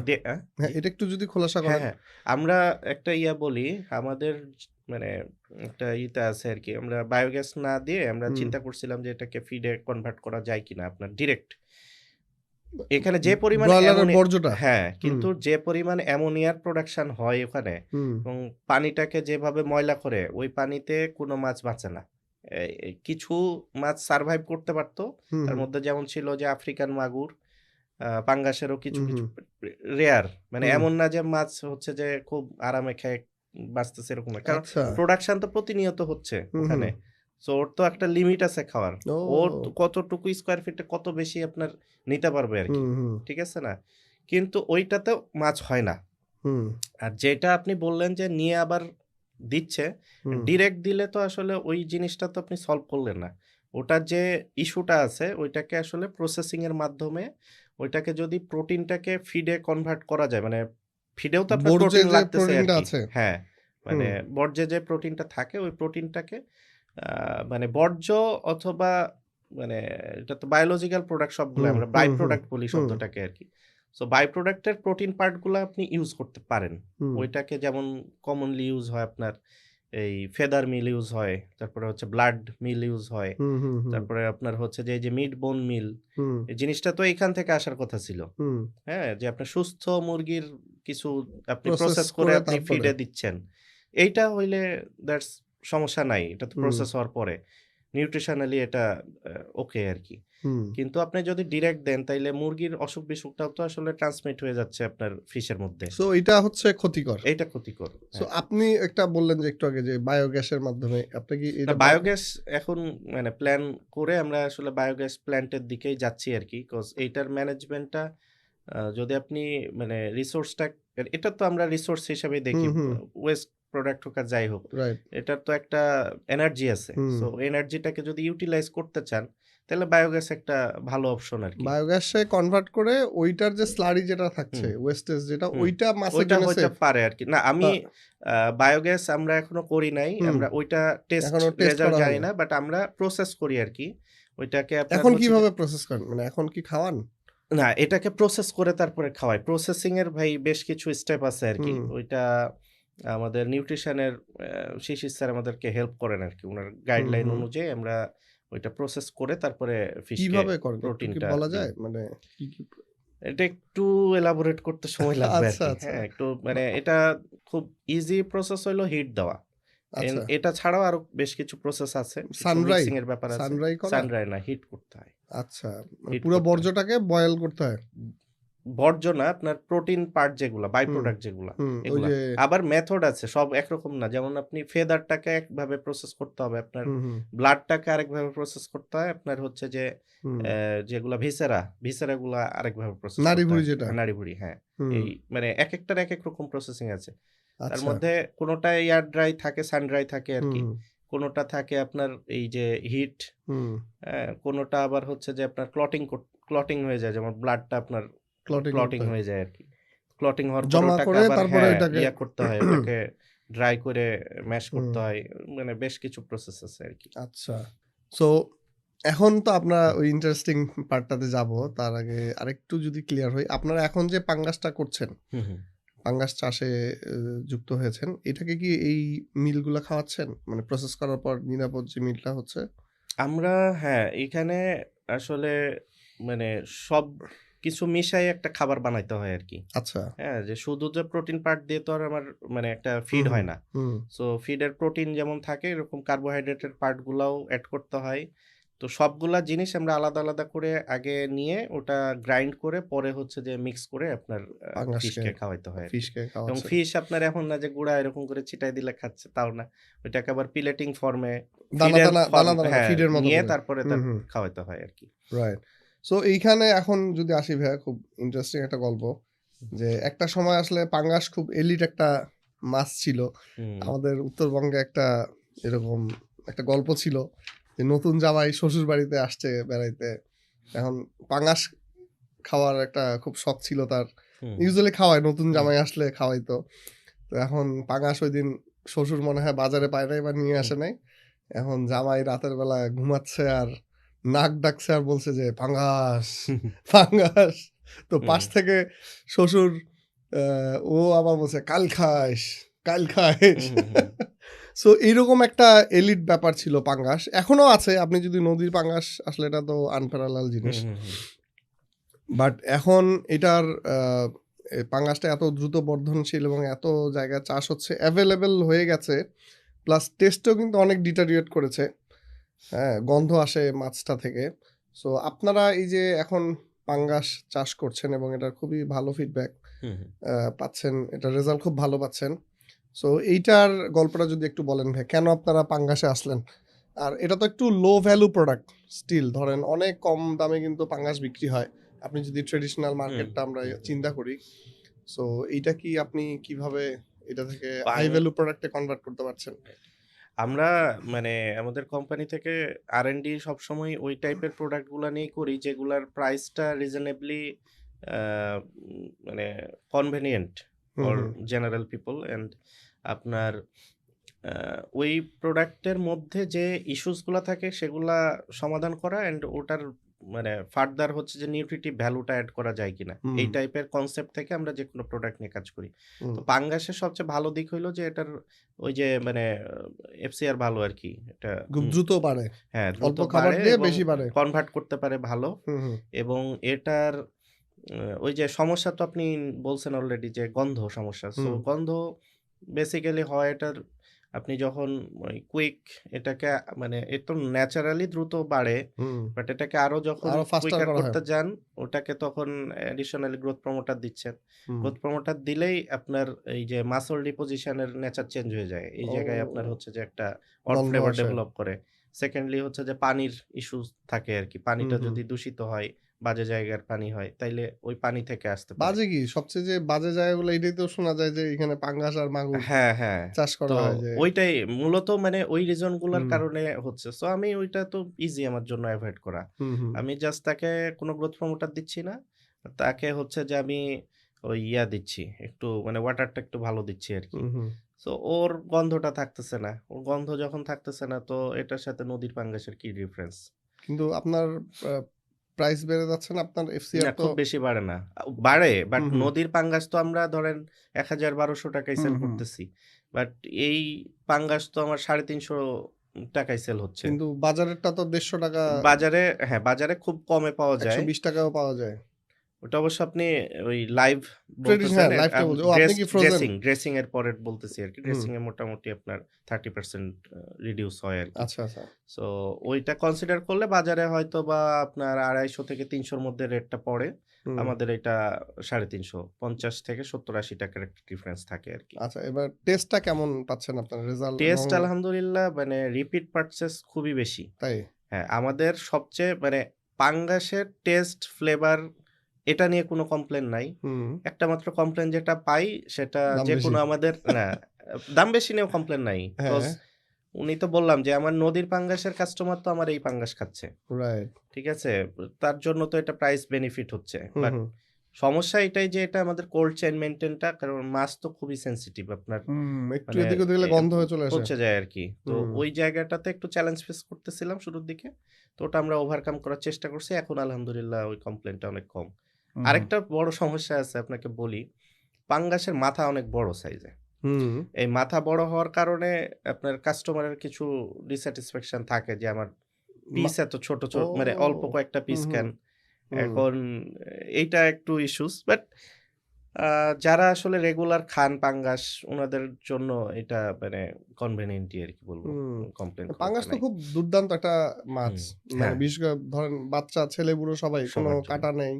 খুবই সুস্বাদু। এটার হুম, যে হুম। তেল আছে, এটা তো এবং খুবই আপনাকে সুস্বাদু। আরেকটা ইন্টারেস্টিং জিনিস বলি। মানে হুম, হুম, আমাদের অ্যাকচুয়ালি পাঙ্গাস যে পালার প্রসেস বা হুম, মুরগি হুম, পালার প্রসেস এগুলো তো ইন জেনারেল সবাই করতে পারে। হুম। আমাদের স্পেশালাইজেশনটা হইলো যে আমরা পাঙ্গাসে ওমেগা 3 কন্টেইনিং করতে পারছি। মাশাআল্লাহ। আলহামদুলিল্লাহ। এইটা আমি আসতে যাচ্ছি ভাইয়া ওমেগা 3 পার্টটা আপনি হুম, হুম। অলরেডি আরেকবারও বলছেন যে আপনি ওমেগা 3 এনরিচড ব্রয়লার করছেন। জি। সো এই পাঙ্গাসেও সেম কাজটা করছেন আপনারা? হ্যাঁ, পাঙ্গাসেও এটা আমরা হচ্ছে কিভাবে যে করছেন বা এটার বেনিফিটটা কি ভাইয়া? ওমেগা 3 তো হেলথ বেনিফিট হুম, মানে আপনি অলরেডি জানেন। হুম, এখন ওমেগা কিভাবে করছি? ওমেগা কন্টেইনিং যে ফিড গুলা আছে এগুলো আমরা ফিডে ইনকর্পোরেট করি। হুম। এখন এটা R&D টিমে দেখতে হয় যে কত পার্সেন্ট আসলে কতটুকু কিভাবে খাওয়াইলে আমার এন্ড প্রোডাক্ট এ যে মেক্সিমাম ইয়াটা আসে। রেসিডিউটা পাচ্ছি আরকি। হুম, হুম, তো ওইভাবে ওটা R&D টিম থেকে আপনার ফর্মুলেশনটা ডেভেলপ করা হয়। পরবর্তীতে আমরা ইয়া করি। এখন পাঙ্গাসের আপনাকে একটা আ ইয়া বলি, মানে শুধু এটা না, এটা ছাড়াও আমরা করতেছি যে পাঙ্গাসটা কিন্তু বাচ্চারা ধরেন একটু ফ্রাই বা একটু হুম। কোপ্তা টাইপের করে দিলে কিন্তু খুবই সুস্বাদু হয়, খায়। রাইট। সো এই জায়গাটায় ধরেন ছোট মাছ অনেকে খেতে চায় না। হুম, সো ছোট মাছের তো অনেকগুলো নিউট্রিটিভ ভ্যালু হুম, বেনিফিটস আছে। সো ওই বেনিফিটটা আমরা চিন্তা করতেছি যে পাঙ্গাসের মধ্যে কিভাবে দেওয়া যায় বাই ফিড ম্যানিপুলেশন। হুম। যে ফিডের মাধ্যমে আমরা যদি কোনোভাবে ইনকর্পোরেট করে, যেমন ওমেগা 3 একটা বললাম, এরকম আরো বেশ কিছু ভিটামিন এ নিউট্রিটিভ আছে। যেমন ছোট ভিটামিন মাছে এ থাকতেছে হুম, বেশি। হুম, ওইটা তো এখানে একটু হয়তো বাড়ায় কিভাবে দিতে পারি। হুম। সো দ্যাট বাচ্চারা এটা খাইলেও ওইটার বেনিফিটটা পাচ্ছে। এই টাইপের রিসার্চ আমাদের আপনাদের চলে ওমেগা আরকি। 3 র সোর্সটা কি? ন্যাচারাল যে সোর্স গুলা এগুলা থেকে ন্যাচারাল সোর্স, হ্যাঁ। কিরকম? ন্যাচারাল আপনার হচ্ছে যে প্ল্যান্ট অরিজিন এর মধ্যে আপনার লিনসিড থাকে, চিয়া সিড থাকে। হুম, হুম। অ্যানিমাল অরিজিন এর মধ্যে কড লিভার অয়েল থাকে। আচ্ছা, এইটা ফিডের সাথে আপনারা ফিডে মিক্স মিক্স করে হয়। হুম। ওইটার রেজাল্টটা দেখছেন। হ্যাঁ, ফিডে মিক্স করা হয়। এখন কোন ইনগ্রেডিয়েন্টে কোন কম্বিনেশনে হুম, বেস্ট হুম, পারফরম্যান্স আসে ওইটা R&D করে, যেমন আমরা তো অলরেডি এনরিচড করছি মুরগিটা। বাট যখন এটা ফার্স্ট টেস্ট করছিলাম ওর চাইতে আপনার 3 টাইমস অলরেডি হয়ে গেছে এখন। মানে মাশাআল্লাহ। R&D করে হুম, হুম। এটাতে অবশ্য আমাদের একটু হইছে। আমরা আ এটা বাংলাদেশ কৃষি বিশ্ববিদ্যালয়ের সাথে জয়েন্ট ভেঞ্চারে কাজ করতেছি। মুরগিটা নিয়ে। হ্যাঁ, এই ওমেগা ওমেগা 3 3 হুম, চিকেনটা নিয়ে আরকি একটা হুম, হুম। আমরা ফান্ডিং ও পাইছি আলহামদুলিল্লাহ। তো ওইটা আ থেকে এটা R&D করে আরো মানে কিভাবে ডেভেলপ করা এনরিচ হইছে করা যায়? আরকি। হ্যাঁ, পাঙ্গাসটাও এনরিচমেন্টটা। আপনারা সেম কাজ করছেন। এটার রেজাল্ট কেমন হ্যাঁ, পাচ্ছেন ভাইয়া? পাঙ্গাসে কন্টেইনিং পাইছি। পাঙ্গাসটাকে আমরা এখনো এনরিচ বলতেছি না। হুম, আ বাট আমরা চেষ্টা করতেছি যে ওটার আরেকটু ডেভেলপমেন্ট করে কিভাবে আরেকটু বাড়ানো যায় আরকি। হুম, হুম। কারণ ইউজুয়ালি আপনার আ মানে কেন এনরিচ বলতেছি না? কজ মাছ হচ্ছে direct source of omega 3। Right, বিশেষ করে সি ইটসেলফ ফিশ, তো সি একটা ফিশ ভালো হ্যাঁ। সোর্স এবং পাঙ্গাসেরও তো ফ্যাট খুব ভালো ফ্যাটটা ফ্যাট। থাকে, হ্যাঁ। হুম, এবং সি ফিশটার অল্টারনেটিভ আমি চাষ করা কোনো মাছে যদি এটা দিতে পারি, এটা ওই প্রসেসটা একটু মানে আসলে কমপ্লিকেটেড। ক্রিটিক্যাল, কমপ্লিকেটেড ওই জায়গাটাই কাজ করা হচ্ছে আরকি। আমরা যে ওমেগা 3 ডিম বলছি ভাই, এটাও হুম। কি সেম প্রসেস? না হ্যাঁ, আমরা ফিড ফিডটা ওই যে প্যারেন্ট ম্যানিপুলেশন। যে মুরগিটা ওটাকে না, ফিড খাওয়ানো প্যারেন্ট হচ্ছে তো ওমেগা 3 জরুরি সমৃদ্ধ? না ডিমের জন্য। হুম, হুম, মানে প্যারেন্ট জরুরি না না। প্যারেন্ট বলতে যে মুরগিটার থেকে আমরা মুরগিটার, ডিম হ্যাঁ। পাচ্ছি, হ্যাঁ, ওকে ওই মুরগির ফিডে আপনার ওমেগা 3 ওমেগা 3 কন্টেনিং সমৃদ্ধ খাবার খাবার দিতে দেওয়া হয়, হয় আরকি। জি। ওইটা আমার ডিমে ডিমে আমরা আসে। জি, পাচ্ছি। জি। সো ভেরি গুড ভাইয়া, মানে এটাই আসলে দেখেন শিক্ষিত লোকজন যদি বিজনেসে আসে, এটা শুধু যে নিজেরা বেনিফিটেড হয় তা না, এটা কিন্তু হুম, ফুল সোসাইটি, সমাজ, রাষ্ট্র কিন্তু এটা হুম, থেকে বেনিফিটেড হয়। কারণ আমাদের একাডেমিশিয়ানরা কিন্তু তাদের কিছু লিমিটেশনস আছে হুম, হুম, তাদের যে রিসার্চে, কারণ তারা কিন্তু এটা রিসার্চ পর্যন্ত সীমাবদ্ধ থাকে, এটার হুম, স্কেলিং করা, হুম, হুম, এটা হুম। রুট লেভেলে কাজ করছে কিনা। সো এটা আপনারা বিজনেসের পার্ট। আপনারা কিন্তু এই কাজটা করছেন খুবই ভালোভাবে এবং হাতে নাতে কিন্তু এটা রেজাল্ট দেখছেন যে আসলে হুম, আমার এই রেজাল্ট, এই রিসার্চের বা থিসিসের আউটপুটটা কেমন আসছে মার্কেটে হুম, হুম, যে। হুম, সো এই জন্য আসলে যে শিক্ষিতদের বা তরুণদের বিজনেসে আসার কোনো বিকল্প নাই। বাট এইখানে একটা আসলে কথা আছে যে আমরা এগ্রিকালচারে কিন্তু এখন একটা বড় শিফটিং হচ্ছে, আমাদের ইয়াংরা, তরুণরা এগ্রিকালচারের দিকে আসতে চাচ্ছে হুম, এবং এগ্রিকালচার বলবো যে আমি এইটা টাকা নষ্ট করার খুব ভালো একটা জায়গা। হুম, মানে মানুষকে ফাঁদে ফেলার, সবাই আসলে দেখে যে এখানে তো এগ্রিকালচারে অনেক চাহিদা, হুম, লাভের পরিমাণ বেশি, হ্যাঁ, ভলিউম অনেক বেশি। এই একটা ফাঁদে পড়ে কিন্তু মানুষজন এই সেক্টরে আসে। তো আসার পর কিন্তু অনেক অধিকাংশ লোকজন কিন্তু ঝরে যায়। হুম, এই যে আমাদের সেক্টরের বিভিন্ন ম্যাল প্র্যাকটিস, তারপরে এই যে অনেক ইস্যুস বা জ্ঞানের অভাব, ইকোসিস্টেমের অভাব। সো এইসব কারণে কিন্তু অনেকেই ঝরে যায়। তো এই তরুণদের বিষয়ে আসলে আপনি কি বলবেন যে কাদের আসলে এগ্রি বিজনেসে আসা উচিত বা এগ্রি বিজনেসে আসতে গেলে আসলে কি কি বিষয়গুলো খেয়াল রাখা উচিত? যেমন আমাদের আলোচনা থেকে কিন্তু উঠে এসেছে যে আপনারা যে বিজনেসে এসেছেন, আপনাদের কিন্তু পড়াশোনা ছিল বা এখন আপনারা যে ভালো করছেন আলহামদুলিল্লাহ। সো এটার পিছনেও কিন্তু অনেকগুলো কারণ আছে যে আপনাদের প্যাশন ছিল, ফ্যামিলি থেকে সাপোর্ট ছিল, আপনাদের পড়াশোনা ছিল, টিচারদের সাপোর্ট হুম, ছিল এবং এখন কিন্তু আপনারা একটু আগে বললেন যে ফান্ডিংও পেয়েছেন। সো এই যে সাপোর্টগুলা ছিল, এটা তো সবার থাকে না। কিন্তু আমরা করি কি, এই যে আজকে পডকাস্ট দেখা, আরে জিকরুল ভাই মুরগি পাইলা, হুম, হ্যাঁ, এখন কোটিপতি হয়ে গেছে, অনেক বড় টিম চালায়, ১০০ জনের টিম, আমিও নেমে যাই। সো এই ট্র্যাপে কিন্তু অনেকেই আমরা পড়ে যাই এবং বিশেষ করে যারা প্রবাসীরা থাকে, বিভিন্ন আমাদের ইউটিউবার যারা আছে, বিভিন্ন চটকদার হুম, হুম, থাম্বনেল, টাইটেল দিয়ে কিন্তু এদেরকে আকৃষ্ট করে। হ্যাঁ? হুম, বিভিন্ন কেস স্টাডি দেখায় যে মাত্র ২ টা ছাগল থেকে আজকে ২০০ ছাগলের হুম, মালিক। হুম, হ্যাঁ? আমাদের হ্যাঁ, গরুর ক্ষেত্রেও আছে দেখি। এরকম। তো আপনি কি বলবেন ভাইয়া, কাদের আসলে এই বিজনেস আসা উচিত বা তাদের প্রস্তুতিগুলা কেমন হওয়া উচিত এই বিজনেসে আসার আগে? আমি বলবো প্রথমত যে এগ্রি বিজনেসকে প্রফিটেবল মনে করাটাই ডিফিকাল্ট। হ্যাঁ, মানে রাইট, আপনি জানেন গরুর ক্ষেত্রে যে রাইট। কত আরওআই চিন্তা করলে এটা খুবই কম।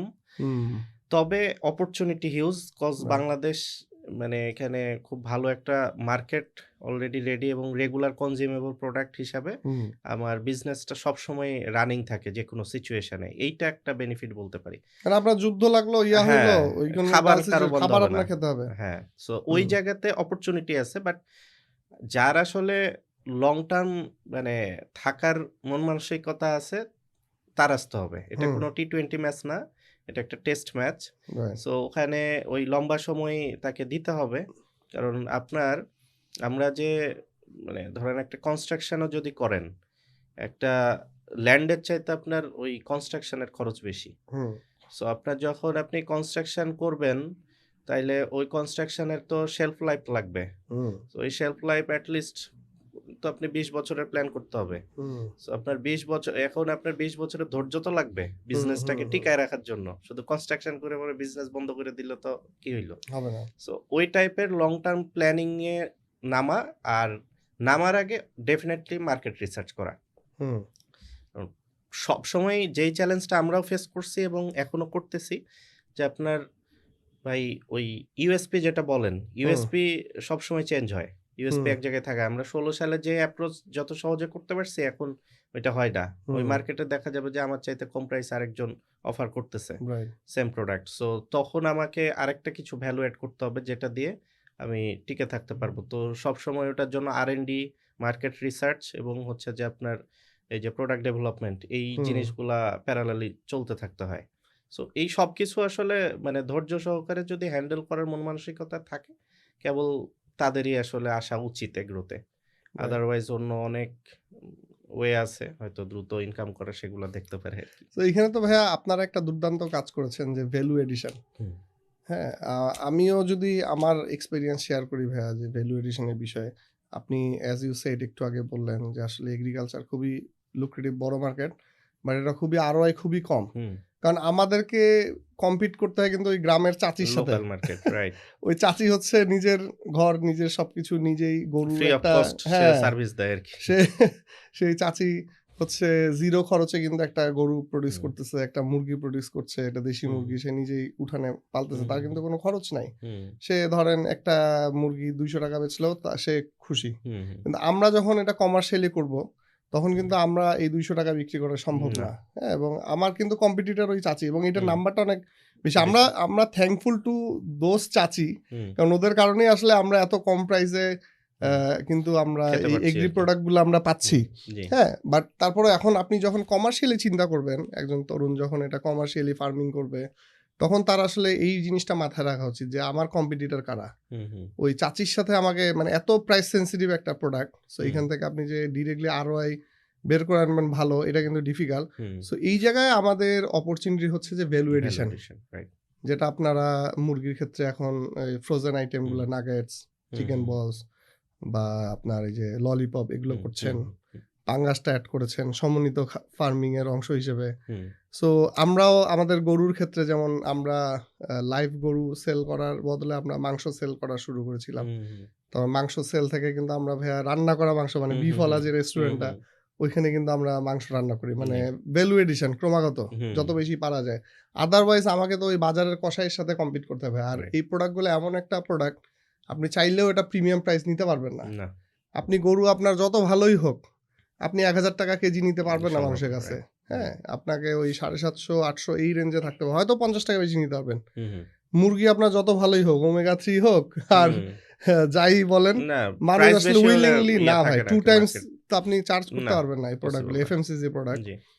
সো এইখানে একটা ভালো জায়গা হচ্ছে আমাদের শিক্ষিত তরুণদের যে ভ্যালু এডিশন এ যাওয়া। হুম, হুম, বা আমাদের যেই ক্যাপাসিটিটা আছে, যেই নলেজ, হুম, হুম, টেকনোলজি, কমিউনিকেশন হুম, এইটাকে কাজে লাগিয়ে আসলে ভ্যালু এডিশন করা, হুম, হুম, হুম, ইকোসিস্টেমটা ডেভেলপ করা।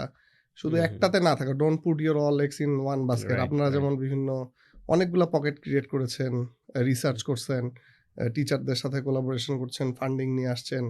হ্যাঁ? কোল্ড চেইন গুলা ডেভেলপ করে কোল্ড প্রোডাক্ট গুলা করছেন, ভ্যালু এডেড প্রোডাক্ট।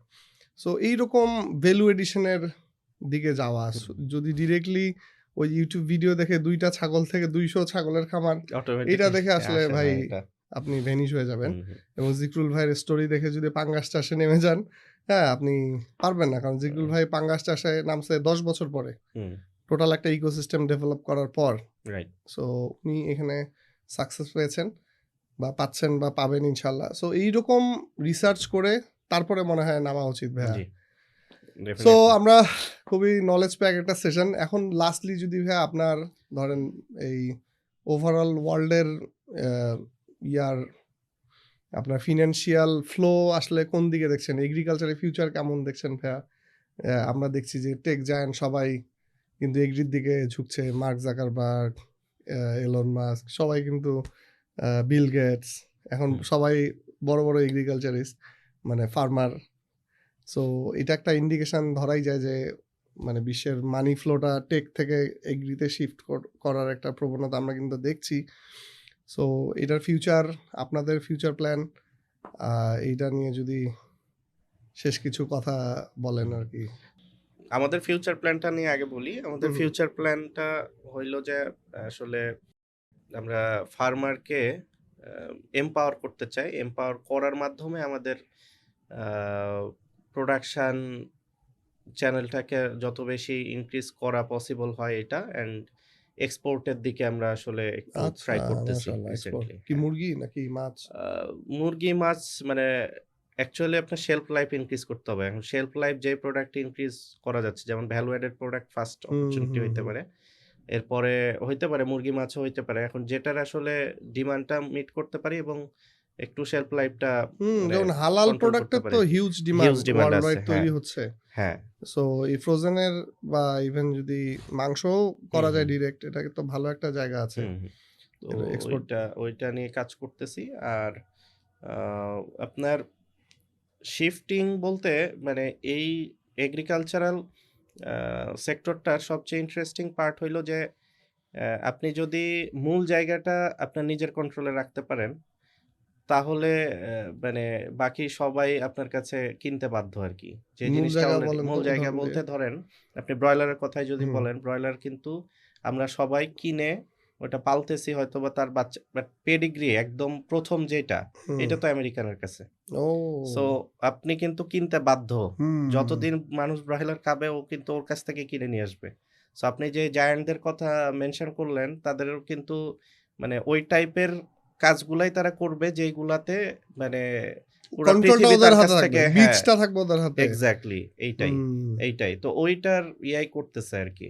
এবং আমরা কি এটা সম্ভব না? মানে এইটার এটার জন্য প্যারেন্ট গুলা বাংলাদেশে আমাদের যেটা করা উচিত হুম, হুম। মানে বেস্ট হবে যে ইন্ডিজিনাস যে আমার জাতগুলা আছে এইগুলার হচ্ছে টেক যে কেয়ার করা। টেক কেয়ার করা, এগুলা ডেভেলপ করা। মানে আমাদের দেশি মুরগি যেটা দেশি বলছি, দেশি গরু। দেশি মুরগি, গরু, আপনার ছাগল, তারপরে যত মানে দেশীয় প্রজাতিগুলা আছে এগুলাকে আরো ডেভেলপ করা আরকি। এগুলার পোটেনশিয়ালিটি বাড়ানো, জেনেটিক ডেভেলপ পোটেনশিয়ালিটি। বলতে ধরেন এইগুলা ব্রয়লারটা যেভাবে এসেছে সিলেক্টিভ ব্রিডিং। হুম। সো আপনি দেশি মুরগির ক্ষেত্রে এইরকম কিছু করার কথা বলছেন? হ্যাঁ, বা দেশি মুরগি বা মানে ছাগল? সিলেক্টিভ ব্রিডিং আছে। তারপরে হচ্ছে যে আপনার অ্যাডাপ্টিবিলিটির ব্যাপার থাকে আরকি। হুম, হুম, হ্যাঁ, যে আপনার আমার দেশীয় এনভায়রনমেন্ট এর সাথে খাপ খাওয়ানোর জন্য যে প্রযুক্তিও অ্যাডাপ্টেশন করতে হবে আমাদের। হুম। হ্যাঁ, ধরেন একটা পোটেনশিয়াল আমি একটা ব্রিড করলাম যে পোটেনশিয়াল যে সে হচ্ছে যে আপনার একটু তাড়াতাড়ি একটু বড় হচ্ছে। বাট তার জন্য যে এনভায়রনমেন্টটা দরকার, ওই হুম। এনভায়রনমেন্টের জন্য কিছু টেকনোলজিক্যাল অ্যাডভান্সমেন্ট দরকার আরকি। তাকে দিলে সে হয়তোবা ওই বেস্ট পারফরম্যান্সটা দিবে। না একদিকে genetics, nutrition as well as হচ্ছে যে আপনার এই টেকনোলজিক্যাল যে সাপোর্ট। সাপোর্ট, এই ৩ টা জিনিসের ইন্টিগ্রেশন হইলে আপনার দেখা যাবে যে আমাদের নেটিভ ব্রিড গুলাকে আমরা মানে কাজে লাগাইতে এইটা পারবো কিভাবে আরকি। আমরা কম্পিটিশনে পারবো? যেমন ধরেন এখন যে নেটিভ বার্ড গুলো আছে আমাদের চিকেন, হুম, এটা তো ৬০০-৭০০ টাকা কেজি বিক্রি হচ্ছে। whereas ধরেন ব্রয়লারটা কমে যাবে। ১৫০-২০০ টাকায় বিক্রি আপনার হচ্ছে। হ্যাঁ, আপনার তো কিন্তু নেটিভ ব্রিড কমবে তো তখনই যখন আমার ওই যে FCR টা কম হবে, এটা গ্রোথ তো ভালো হবে ওর। একদিনের কাজ না। হ্যাঁ, ব্রয়লারও ডেফিনিটলি একদিনে এই অবস্থায় আসে নাই। রাইট। আস্তে, আস্তে আসছে। সময় দিতে হবে। আমরা যেমন স্টুডেন্ট থাকা অবস্থায় রেড চিটাগাং হুম। বলে একটা ক্যাটেল আছে আরকি। আপনি জানেন। হ্যাঁ, এটা হ্যাঁ, মিট আমাদের এবং মিল্ক হুম, বোথ টার জন্যই। আবার একটা ইন্টারেস্টিং ফাইন্ডিং শেয়ার করি। আপনার দেশি গরুর দুধ যে হুম, আমরা কনসেপ্টটা পাই যে খুব ঘন দুধ হয় না? সরপর একটা সুন্দর। সো দেশি গরু তো আর এত এভেইলেবল না এবং একটা দেশি গরু হুম, ভাই ২ লিটার দুধ দেয়। রাইট। ঠিক আছে না? কিন্তু আপনার ঘন দুধ কিন্তু দেশি গরু ছাড়াও ইন্ডিয়ান সাবকন্টিনেন্ট ব্রিড দেয়। যেমন শাহিওয়াল দেয়, হুম, সিন্ধি দেয়। হুম, হুম। সো ওদের সাথে যদি আপনি ধরেন এখন ক্রস ব্রিড করি। হ্যাঁ, আপনি যদি ইয়ার সাথে না করে এই যে এই হোস্টেইন ফ্রিজিয়ানের সাথে না করে আমাদের ইন্ডিয়ান সাবকন্টিনেন্ট ব্রিডের সাথে রাইট। করেন, তাইলে কি আপনার মিল্ক প্রোডাকশনটাও বেশি পাচ্ছেন। আবার মিটও হচ্ছে যে পাচ্ছি ভালো। কোয়ালিটিটা ভালো পাচ্ছেন আরকি। হুম, আবার মিটটাও মানুষ কিন্তু প্রেফারেবল এই হুম, হুম। বেল্টের মিট পছন্দ করে আরকি।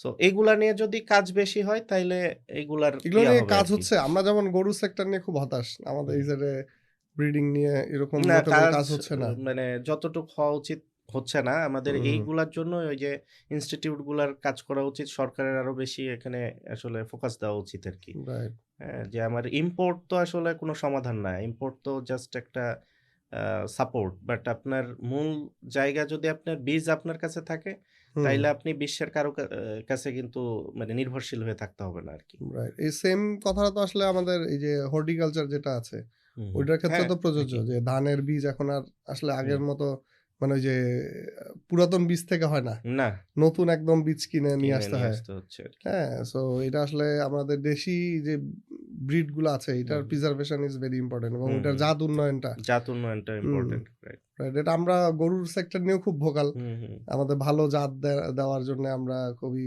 হুম, মানে হুম। আমরা খামারি, কৃষক সবাই আসলে পথ চেয়ে আছি। হুম, সো আসলে গভর্নমেন্টের কাজ করার জায়গা আসলে এইটাই। হুম, হুম। হ্যাঁ? যে এই জায়গাগুলা যদি আমরা সাপোর্ট পাই, ভালো হুম, ব্রিড হুম। পাই, তাহলে আসলে আমাদের আর অন্য দরকার নেই। আমরা হুম, আমরা হুম। নিজেরা বাকিটা করে নেবে, কিন্তু বাট একটা R&D করা তো একটা কৃষকের পক্ষে সম্ভব না। সম্ভব না এটা একটা definitely। নতুন অ্যাগ্রো এন্টারপ্রেনার যে নিজের এমপ্লয়ি R&D স্যালারি দিতেই হিমশিম। অ্যাকচুয়ালি একটা কৃষকের দরকারও পড়ে না। হ্যাঁ, আপনার ভার্সিটিতে যে মেধার মানে অপচয় আমি বলবো। হুম, আমি তো বলছি আমার প্রত্যেকটা ফ্যাকাল্টির একেকজন টিচার ভাই যে পরিমাণ আইডিয়া জেনারেট করতে পারে এগ্রি হুম, নিয়ে, হুম, মানে আউটস্ট্যান্ডিং। আমি তো জাস্ট আমরা ২-৩ জন টিচারের সাথে কথা বললে আমার মনে হয় যে মানে এটা নিয়ে বিজনেস করা যায়, এটা হুম, নিয়ে করা হুম, যায়। হুম, এরকম সব আইডিয়া।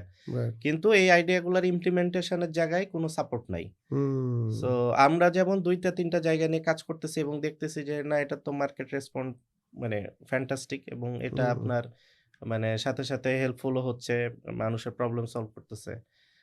এইরকম আরো অনেক মানে সফিস্টিকেটেড আইডিয়া আছে তাদের মাথায়। মাশাআল্লাহ, কিন্তু মাশাআল্লাহ। ওই জায়গাগুলার মানে ওই আইডিয়াতেই থাকতেছে। ওর যা স্টুডেন্ট যাদের কাছে উনি শেয়ার করতেছেন ওই হুম, হুম, স্টুডেন্টরা বিসিএস দিয়ে চাকরিতে ঢুকে যাচ্ছে। হুম। আইডিয়ার মনে করেন অপব্যবহৃত এক্সিকিউশন আরকি। আর আসলে এক্সিকিউশন আসতেছে না। ফিল্ড লেভেল পর্যন্ত আসছে না। না আসলে। সো এই জায়গায় আসলে সবারই কাজ করতে হবে। আমাদের এন্টারপ্রেনারদেরও আসলে হুম, তাদের সাথে দূরত্বটা কমিয়ে তাদের কাছ থেকে টেকনোলজিটা বা আইডিয়াগুলা হুম, নিতে হবে, কাজ করতে হবে। তাদেরও আসলে আমাদের কাছে আসতে হবে যে এটা হুম। প্র্যাকটিক্যালি কাজ করছে কাজ কিনা, করা যে আমার উচিত। এই হ্যাঁ। আইডিয়াটা আসলে এটা ফিজিবল কিনা। সো এটা সবারই একটা সমন্বিত একটা উদ্যোগ দরকার। সামনের দিনগুলা আসলে এগ্রিকালচারের। আমরা হুম, একটা কৃষি প্রধান দেশ। সো আমরা অনেক জায়গায় অনেক সময় পিছিয়ে গিয়েছি। টেকনোলজি আসছে আমরা ধরতে পারি নাই। হুম, হুম, হুম, তারপরে গার্মেন্টস মোটামুটি ধরছি। হ্যাঁ? বাট এখন টাইম কিন্তু এগ্রিকালচারটাকে এই যে শিফটিং, আমরা যে গ্লোবাল যে যুদ্ধ বিগ্রহ, যে অনিশ্চয়তা, রাজনৈতিক অনিশ্চয়তা, পারমাণবিক যুদ্ধ, এই সবকিছু শঙ্কার মধ্যে কিন্তু একটা সেক্টরেই সবচেয়ে আমাদের আশার বাণী যোগায়। সেটা হচ্ছে কিন্তু এগ্রিকালচার। হুম, হুম। সো এই সেক্টরে আসলে সবার মনোযোগ লাগবে। সবার আসলে পূর্ণ উদ্যমে কাজ করতে হবে। So thank you so much Zikrul ভাই। অন্য কে উপকৃত হইছে জানি না। আমি পার্সোনালি খুবই এনরিচড হইছি এবং আমার এটা দৃঢ় বিশ্বাস যে আমাদের অডিয়েন্সরাও অনেক উপকৃত হয়েছেন। আপনি যদি এইখান থেকে বিন্দুমাত্র উপকার পেয়ে থাকেন, আপনাদের কাছে রিকোয়েস্ট থাকবে যে এই চ্যানেলটা আরো বেশি সংখ্যক মানুষের কাছে ছড়িয়ে দিবেন এবং আমাদের অন্যান্য এপিসোডগুলোও এরকম সেক্টর ধরে, ধরে একদম ডেপথ নলেজ আমরা এখান থেকে বের করে আনার চেষ্টা করেছি। অন্যান্য এপিসোডগুলো দেখবেন এবং আপনাদের পরিচিতদের মধ্যে ছড়িয়ে দিবেন। এই রিকোয়েস্ট রেখে আজকের এপিসোড শেষ করছি। সবাই ভালো থাকবেন, সুস্থ থাকবেন। থ্যাংক ইউ সাগর ভাই। আমাকে আজকে এখানে দাওয়াত করে এই কথাগুলা বলার সুযোগ করে দেওয়ার জন্য এবং আপনার বীজ প্রো পডকাস্টের জন্য শুভকামনা ফুল টিমের জন্য। আর দর্শক যারা দেখছেন, আ আপনি সবার কথা বলছেন, শুধু কনজিউমারের কথা বলেন নাই। আমি বলব হ্যাঁ, যে consumer is the king. Right. Consumer যদি অ্যাওয়ার হন এবং সাপোর্টিভ হন, বাংলাদেশের আ আরো যারা উদ্যোক্তা আছে তারাও আশা করি উপকৃত হবেন আরকি ইনশাআল্লাহ। Thank you. ইনশাআল্লাহ। আমরা সবাই মিলে একটা ভালো সমাজ গড়ার স্বপ্ন এক্সপেক্ট দেখি। করিনি। আসসালামু আলাইকুম।